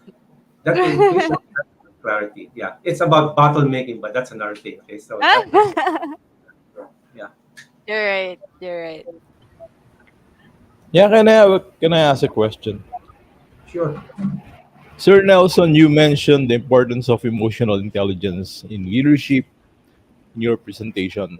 Could you provide practical tips or exercises that individuals can undertake to enhance their EQ or emotional intelligence in a professional context?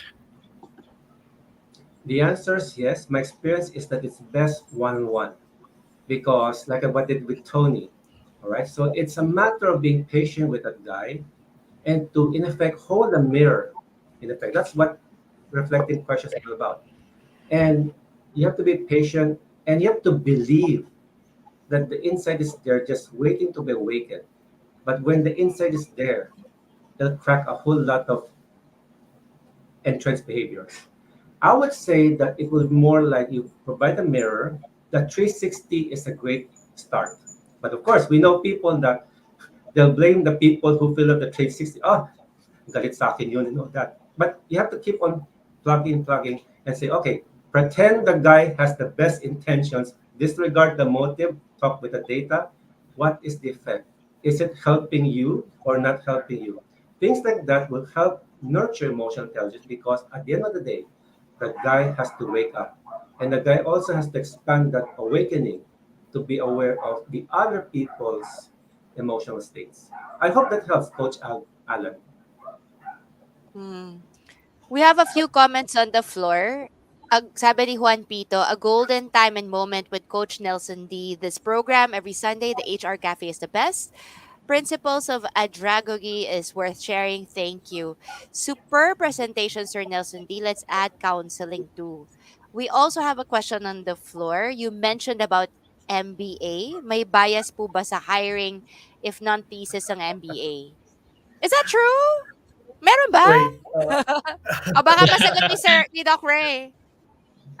There's none. The answer is there's none. No, it's your choice whether you want to take the thesis or non-thesis. But yeah, there's no bias in terms of like who do we want to. It's a part of the qualification. Mm-mm. May I add to that? If you want to go forward to, I mean, to aspire for the PhD, most likely you have to take definitely the thesis one. So I believe. Mm. Yeah, I think Mentor Ray would like to Tina, say something. Coach Oliver? yes. Tina, if I may add before I give the floor back to Coach Nelson. Uh, okay, is there a difference between non-thesis and thesis? Well, if you are pursuing a career in education, if you are in the academe, the requirement is to have a master's degree with thesis. Simply Thesis, yeah. because thesis requires you to do research. O kasi Mm.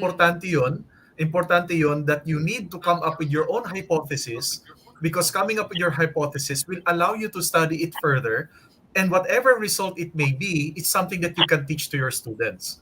So for example, that Mm. you hypothesize the greetings of sir, ma'am, by the security guards whenever you come in. What will be Mm. what's the impact to in terms of sales? Does it add value to sales whenever they're greeted Mm. ma'am or sir, good morning sir, ma'am? Or is it just Mm. without nothing, and how does it affect the business? So magandang research topic yon. So that's thesis. Mm. That's a good one.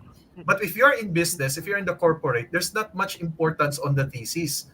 However, what is Mm. important is what you have learned. Yes, and Mm-mm. like what Coach Nelson said, just like Coach Nelson, I'm also an advocate of further studies. I always tell everybody, don't just be comfortable with your college degrees because time improves. And years ago, the requirement for a position is only a high school graduate during the after the war, huh?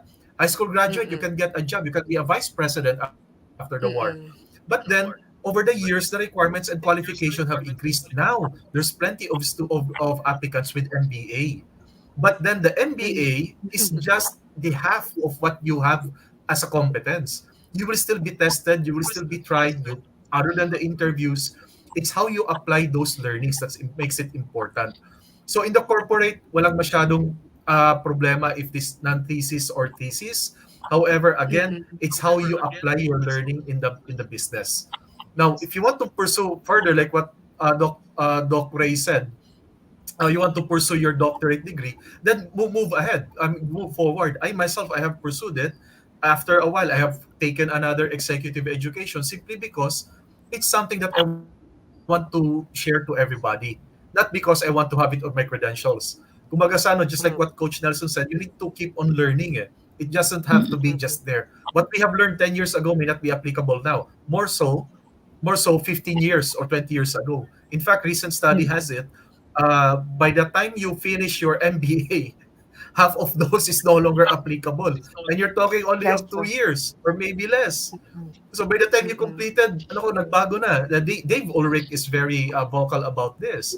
That he himself, he contradicts himself what he wrote Mm. 15 years ago or 10 years ago, di ba? So Yeah, yes. Well, on the recruitment side, there's no bias as well on the selection process. Ako, I always promote that it's best to hire somebody who's overqualified because Mm. the IQ is already present. You need to have to work on the EQ. Like what Coach Nelson again said earlier, you need to work on that mentoring, no, the mentor skill, which is very high in EQ. So the IQ is already present, so you're at least 50% half of your solve of your issues in people management. So for hiring, it's all right. It's best to have applicants with MBAs, regardless whether it is thesis or non-thesis. Okay, that's it for me. Back to you, Tina. Wait, can I Go add ahead, something? coach. Yes, add please. Okay, for that person who asked the question, here's my take. The MBA degree can open doors. But once you're inside the door, you're inside the organization, you still have to prove yourself. Remember, It's expectations true. will be higher. You have an MBA Yeah. degree. So they're probably going to expect you to be the boy wonder. But here comes the thing now, wherein what will be tested is that will you be able to show the proper character values? Because people can have MBA degrees, but what if they're dishonest to the core? Remember Emron? So that's where now MBA is not everything. It is a great tool. It's a great learning, and you can apply what you learned. And by the way, in an MBA program, you'll be exposed to other people which can prepare you for global competitiveness, especially if you are into a multicultural class like AIM. Mm. Mm. But it's like this, the MBA can give you more leverage to get hired. But once you're inside the organization, you Mm. must perform. And actually, the tip is you must perform more than expected. MBA, Mm. no MBA. Agree. Not just with MBA, with any master's degree program. Yeah. Ano lang yan, one part lang yan ng equation. May second part pa. It opens doors, it gives you a lot of opportunities. But once you're there, you still have to make sure that you're able to apply your learning and you're able to, perform. One part lang siya. Iba yung natutunan mo doon sa application pa. Mm. Jamie, do you have questions?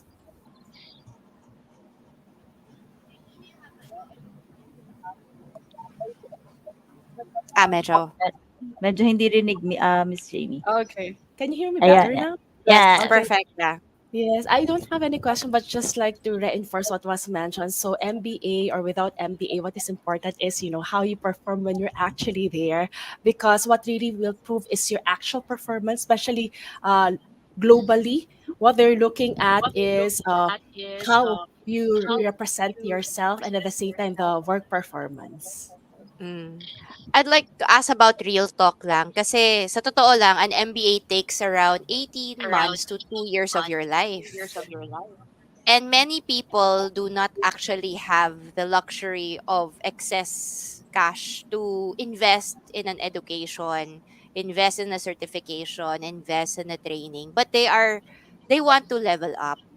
What would be your advice for them? Because sometimes, if you have no foundation of business, it's also very difficult for you to understand what assets and liabilities are. Unless you've taken it before. A lot of people, nung Agree. nag-start naghanap ng course, gusto nila yung walang math, yung pinakamadali. So, maraming tourism, communications, marketing. Like Psychology, that's sama na the natin. psychology. HR. So a lot of the courses that people take are not very math based because and when you were in high school, that's the reason why you took these courses. And now you were in the workforce and you realize how important it is pala. But you have no more 2 to 4 years to spare. I know there is no shortcut, but is there a tip that you can provide them so it helps them? Kasi minsan nakaka-discourage pag tinitignan mo, parang foreign language. Binabasa mo, English naman, pero hindi mo maintindihan. Because you really had no foundation from the very beginning. Mm.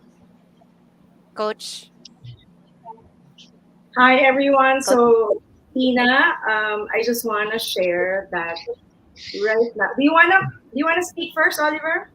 You're raising your hand. No, go ahead. Ladies Go, first. Bo. Ah, okay. Ladies first, Bonnie. Yeah, I was thinking about what Tina is saying. And I remember my path since I graduated in college in 2000. And when you enter the workforce, actually, even at the interview and the CV, nobody tells you anything. Actually, they just tell you, academics in college. But there's no soft skills, nothing. You have to learn all this. So, yes, I entered into a master's degree. I learned about HR, their theories. But the practical application, you match the theories of industrial relations to HR, so different. So now you need to learn all of these. Labor law, yes, it's there, but then you need to apply it. When you're in front of a person and the manager and you're disciplining an employee, now this is practical application as well. And so Mm. performance management is the same.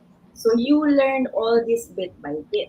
And when we say that you make mistakes, of course you make mistakes. Everyone makes mistakes. So anything you need to learn now is online. Nothing Mm. is offline. You want to learn and read a financial statement? There is GPT Pro of ChatGPT. You upload the financial statement, it will read it for you. You can prompt it. You can ask it, what does this mean? How much money do we have until the next year? How many compare? You can ask it. You have an AI. So in terms of shortcut, there is, but it's the willingness to go down the rabbit hole, the deep learning, the going there, the YouTube, the Twitter. Twitter is such a bite-sized learning. For me, that's in the Reddit because these are for me the three ones: the Coursera, the EDX, the Udemy. All of these are online. LinkedIn Learning, all of these are online, and so it's the willingness to just follow your curiosity wherever it will take. And sometimes I do feel a lot of people would want to be entertained and learn when they go to TikTok. But that's just the way it is. You cannot not everyone is a learner. Not everyone is curious. A lot of people want to be entertained, and so in the internet, this is what they say: entertainment wins over education, and that's why we exist. That's the reason why we exist. Congratulations. That's the reason why we exist. That's the reason why we have this work because we're the ones who saying this is where my curiosity took me. I would want to share it with you if you want to know more about it. And I guess it's just the reality of it. So I don't know. I guess in one line, all of the education of the entire world and in the entire history can fit in 1 terabyte now. It can fit everything. All of the books can fit into 1 terabyte USB. So it's just that's just the willingness, the love of learning that we need that we just need to instill in it. Agree with what Um, Mentor Bonnie mentioned. Yung willingness to learn, as long as it's there, you'll find the way. There are a ton of resources online that you can use that to some degree can be equal to what you would learn if you undergo a formal MBA. Like Harvard themselves they offer actually free courses basta marunong ka maghanap. Meron Mm, silang mga free short courses. mm, Basta't marunong kang maghanap, matyaga kang maghanap. And mm, even here in the Philippines, you don't have to, let's say wala ka talagang budget. That doesn't mean that you do not pursue your MBA dreams. You can mm, put it on the back burner for the meantime, and then habang nag-iipon ka o kung ano pa man, then go through short courses, certification courses. 'Di ba tayo sa HR ginagawa natin 'yan. We have the CHRP. We have si Soler is currently offering short courses na din. If hindi mo pa kaya yung kanilang deep IR and masters in IR, you can go with the certification courses that they have. There's a ton of resources, ton of platforms that you can enroll in. Binanggit na ni Mentor Bonnie iba, you have yung Udemy. Udemy, Diyos ko, napakamura na nun. Kahit sabihin natin na once a month, may tapusin kang isang course doon, it's still something that would help you. You want to understand how to read financial statement, merong course doon. You want to understand how to do Excel, merong course doon. And you don't have to spend too much. You only spend probably about 1,500 pesos to about, siguro pinakamahal na 3,000 pesos. Sabayan mo pa do sa mga ano nila, yung mga seasons na meron talagang super laking mga discounts, you'll get to learn. Yung learning is important. Sometimes kasi, ang nagiging problema is yung iba, yung title ang mas nagiging importante kesa dun sa actual learning. So they want to have the MBA because they want the MBA to be after their name or in their profile, but not necessarily because they want to learn the basics, the foundations, the theories, the principles. That's a different thing. That's going to be a problem. They're Yeah. after the poggy points. Yeah. We spend more All right. I on would Coldplay tickets Thank, than our own thank you. education. Yeah. Thank you, Bonnie, and thank you, Rona, for that. If I may add more to what Bonnie and Rona has said earlier, I could summarize this in three elements when you try to pursue education or further studies. First is of course budget. Simple debit credit lang po to. So what you need to do is to identify your sources of income and then give up your some of the things that are bleeders. During my time at the height of Sabado nights, so it was I don't know, it was a promotion from San Miguel. So I have to give up my Sabado nights. I have to make a conscious decision that this is something I have to give up. Then second to that, I have to give up dating around. I cannot afford meeting women. I was single that time, so I cannot afford meeting women more than what I can afford with over a cup of coffee. That's it. I have to make a conscious decision. Then third, I have to avoid my friends. Yeah, yes, because they're my bleeders. Eh. Whenever we gather, whenever we meet at 5, then we come home the following day 5 a.m. So because of that Sabado nights lifestyle, so that's financial and sources. Now, second is time. You need to find time. You need to know your priorities. Right now as an educator, because I'm in the academy, what for lack of better term pisses me off is one of my students in the graduate school telling me or asking for an adjustment because they can't attend my class because of a particular priority that came along. And I always answer back by know your priorities. I'm not saying that I'm your priority and what you have is not, but know your priority. If there's a priority, then give up this one. Right? Now, third, the most important, discipline. Remember that discipline, leading yourself, is far more important than leading somebody else. Because if you yourself cannot follow yourself, you cannot lead your own self, then there's no way you can lead other people. So in that aspect, those were the elements that I have to, or dimensions that I have to tackle first as I pursue my MBA. When I pursued my MBA, I pursued it because I was inspired by my boss, and I was also inspired by people that I run into, I talked to. And Nelson was right, no, and Rona was also right in saying that when you have your aim, in fact, it's not even appropriate to put it after your name because it's just a master's degree. So what I'm trying to say is you don't just pursue MBA and expect it to promote you rather than open doors for you. Else you will suffer Peter's principle. Peter's principle is promoting yourself in your highest incompetence. So don't use MBA diploma to promote you, but to open doors for you, like what Coach Nelson said. So moving towards now, if you do not have the discipline, if you do not have the discipline to prioritize what you want in life, then don't pursue graduate studies. Don't, because you will only fail. You will only get frustrated. Then you will eventually give up, and you will hate it. Right? You will hate it. You will hate graduate studies kasi pinag-aralan mo na to, babasahin mo ulit, or maybe you've discussed masyado ka matalino, you've discussed other important things, or maybe you saw it on YouTube and here comes your professor discussing it with you. Remember, it's the discipline. What you get out of MBA is not the diploma but the character of a leader who is a ethically centered or ethic centered leader. So that's me right there. I'll give it back the floor to Rona. Thank you. I mean Tina. Thank you. Thank you, Tina. We have JVC who said, actuation muna, mag-work bago mag-NBA. Huwag pong magmamadali. Sabi naman ni Chanel B.A. Jasite, a formal MBA or equivalent forces one to learn the other key elements becoming a generalist. Being technical is very helpful and confidence builder. Sir, paano naman po? Kasi you are a plant leader and you've been very successful in your role. But I'm sure on the way to your role, you had to face a lot of politics, which is available everywhere else. How did you manage the politicking inside your company, if any?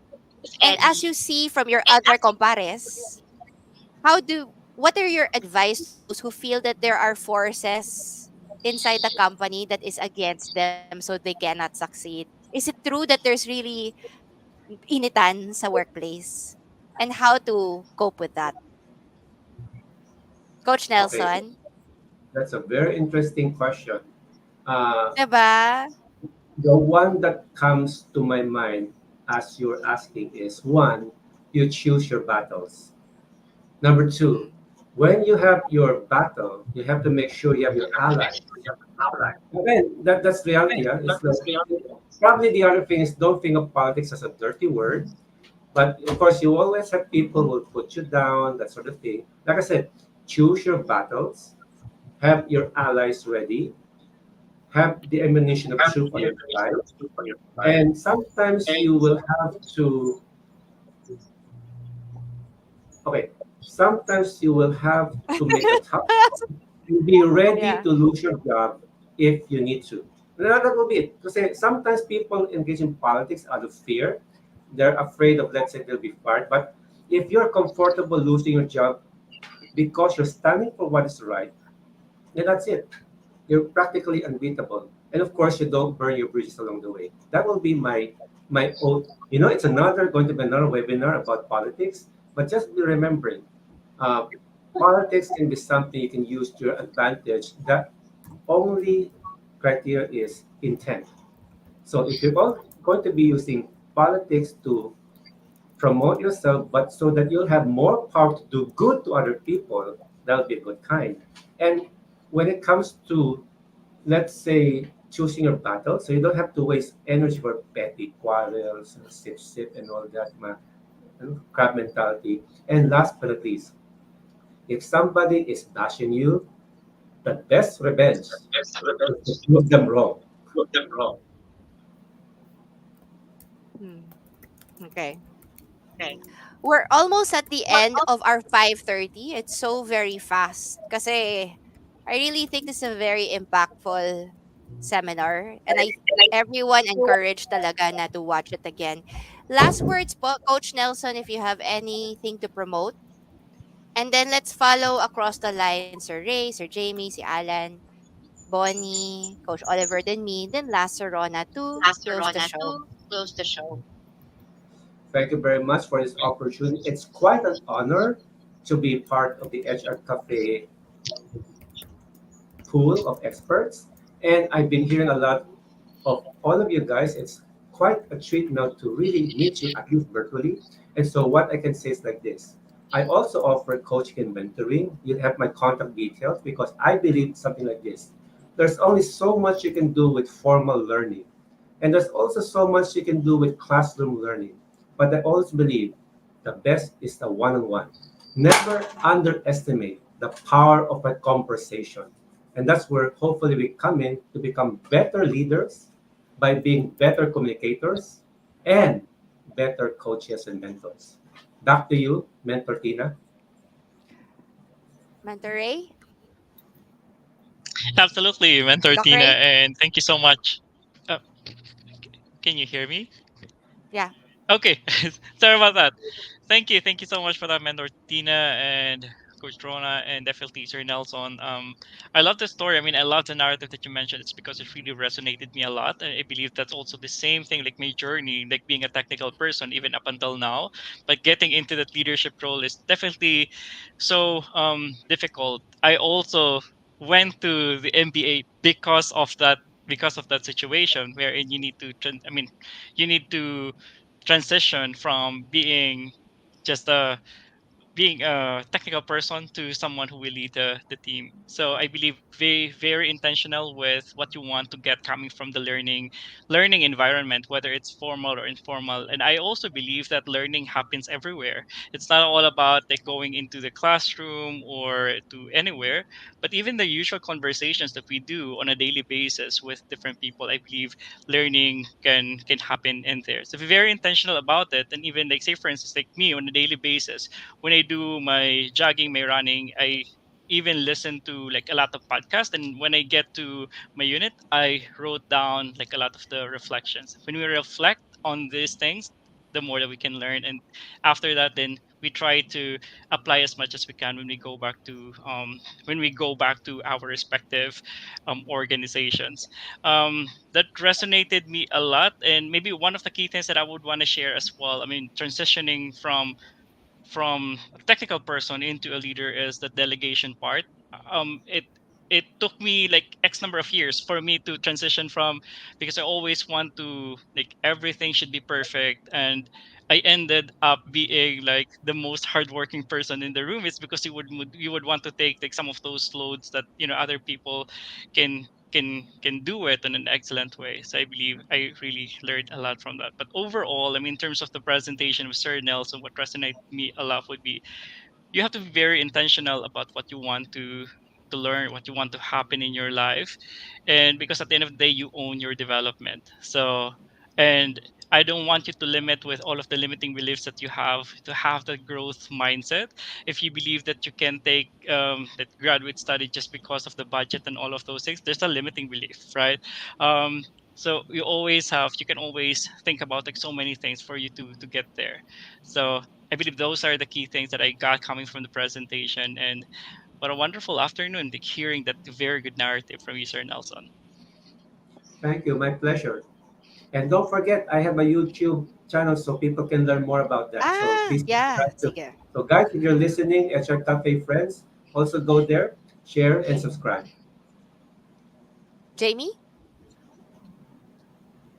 So for me, again, I'm also very inspired with what was shared by Coach Nelson. Indeed, a lot of us started as part of the technical leader, being expert in what we do. But then again, as our responsibility, of course, grow, we definitely have to be more than a manager, but a leader. So looking forward, what we have learned on how to further enhance our leadership skills. So keep doing that, whether it's MBA or just like what Doc Ray had mentioned, daily learnings from everywhere that we actually go or interact with. And even for me, I think as a leader, I have grown. I learn from fellow leaders and even from team members themselves because they are coming from different generations, and not because they're young we will not be able to learn from them, but actually we can.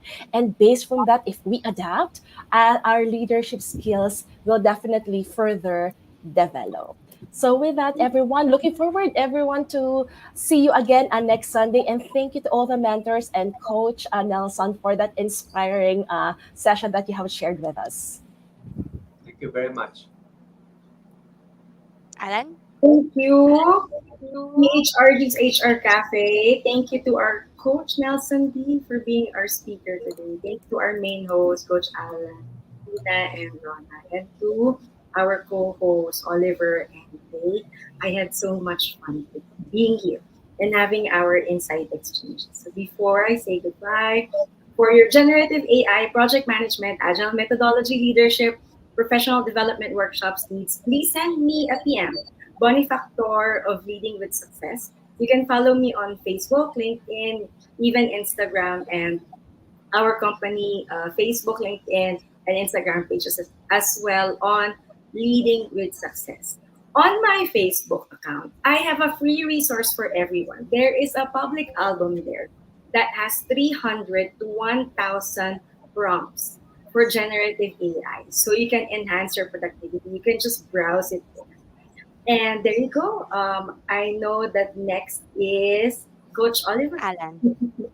Alan? All right, Coach Alan. Yeah, thanks for these afternoon's learning, Sir Nelson.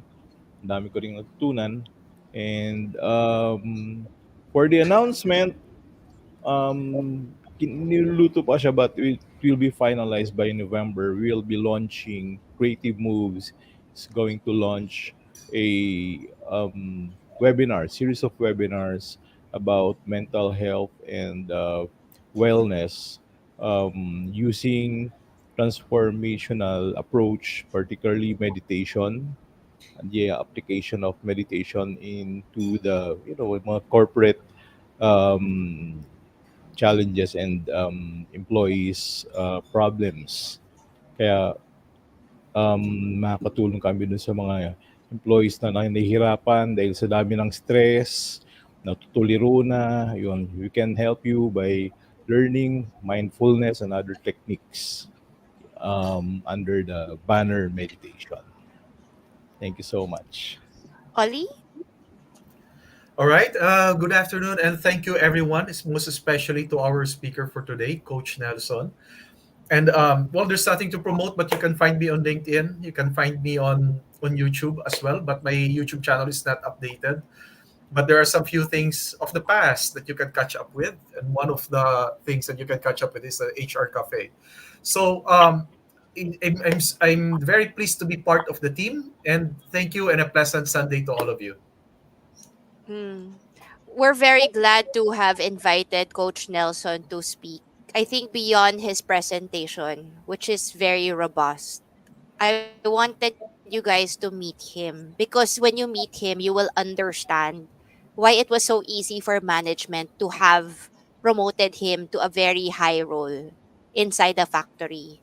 It's a very big responsibility because managers like that are handling the jobs of so hundreds, thousands of people. But he managed to get the job because obviously he's qualified for the role. And I think it as first way, I think for him, number one, Coach Nelson has this mindset of growth.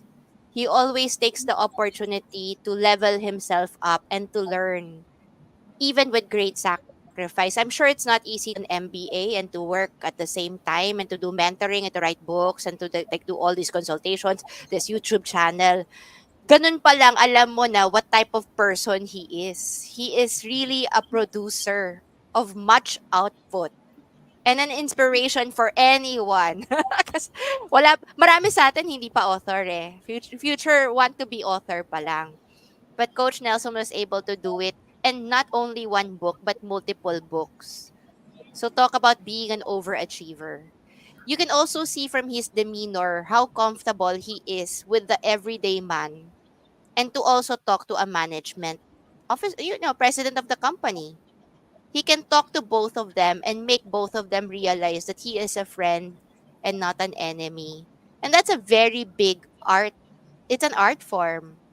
I think what helped him is his time with Toastmasters. I saw he did Toastmasters before. So as you can see, it prepared him to be a good public speaker. And I think that it's if you really want to be a leader in your organization, you cannot be shy and say, alam mo, introvert ako, I don't want to talk to people. If you cannot talk to people, how can you lead? Introverts can be extroverts for a short amount of time. But you cannot lead people if you're always in the shadow, not even talking to anyone. Even the most introverted leaders talk to people. They just do it one by one, not all together. But you still have to communicate because if you've noticed sa example ni Coach Nelson kanina, leaders do a lot of coordinating. And I think that's something that I want to emphasize as we end. Kasi we always see leaders as those with technical skills. Pero dun sa example ni Coach Nelson kanina, lahat ng tao may alam pero walang nangyayari kasi hindi naman sila nag-uusap sa isa't isa. So it takes a person like Coach Nelson to actually talk to each person and say, hey, where's our project going? what's the problem with our operation. And when you talk to people, you get solutions. You know, things get solved, things get going. Kaya minsan parang 'di ba nag-uutos tayo sa tao, tapos babalikan natin 2 weeks later nga and then na-realize natin hindi pa gawa. Tapos magagalit tayo sa tao na yun pero hindi naman kasi follow up. I've noticed that the best leaders are those who are coordinating constantly. They're constantly on the phone, getting everyone to be on the same page and to make sure all the deadlines are achieved. And that is a task that many people do unconsciously, but we should vocalize it more. Because the more you are able to bring everyone together, even if you're just the secretary or the receptionist, you are already the leader in the organization. Kasi without you, the organization will not move, right? And I think that's a very big definition of what a leader is. We always think the leader is the one in the highest position with the highest pay. But many of us complain that our leaders are useless. So to answer the one who asked kanina, who are the people na sobrang notable na leaders na sinasabi dun sa Wow Quote of the Week. And I think like you look at all, how many of us? Three, eight people here. I think we're all leaders in the organization. But kailangan patay na, di ba? Hindi pa pwede yung buhay pa. I'm pretty sure that every single one of the people here in this box are really leaders in their own fields, in their own organizations, and not just in their organizations, but also in their personal lives, right? It's part of you, right? So, ang challenge is, why do you have to wait for somebody to lead you? Why can't you be just the person to lead everyone? And it's really a matter of you accepting that role with courage. And if anything, just be like Coach Nelson D. Tapos na tayo, di ba? Hi, Rana. To you to end. Muted, Sound. muted. Yeah, mute. Go unmute. Yeah, muted. Yan. Ayan, kasi chika ng chika doon sa ano, sa inside chat. Ayan tuloy, nakalimutang mag-unmute. Napakaganda po na naging discussion natin ngayon. Ako, I'm sure yung ating pong mga audience ay marami natutunan. Bago ko po i-end ito, magpo-promote lang po saglit. Sa January 30 po ay meron pong webinar si Uprush, Handling Labor Audit. And then February po yung ating Basics of Payroll Processing. If you're interested, please head to the Facebook page of Uprush Social Geekers. Nandun po yung ating event calendar. Pwede po kayong mag-register from there. At isa na naman pong Sunday ang natapos. I do hope that our discussion for today has given you the energy na kailangan nyo dahil Monday na naman bukas. Napangalahati na po natin ang buwan. Napakabilis talaga ng takbo ng panahon. Iintayin po namin kayo sa susunod pong episode ng HR Cafe dahil meron na naman po tayong napaka-exciting na guest. But till then, thank you very much everyone for staying with us. We'll see you next Sunday. Enjoy the rest of your day. Have a blessed Sunday, everyone. Bye po. Thank you, everyone. Happy birthday,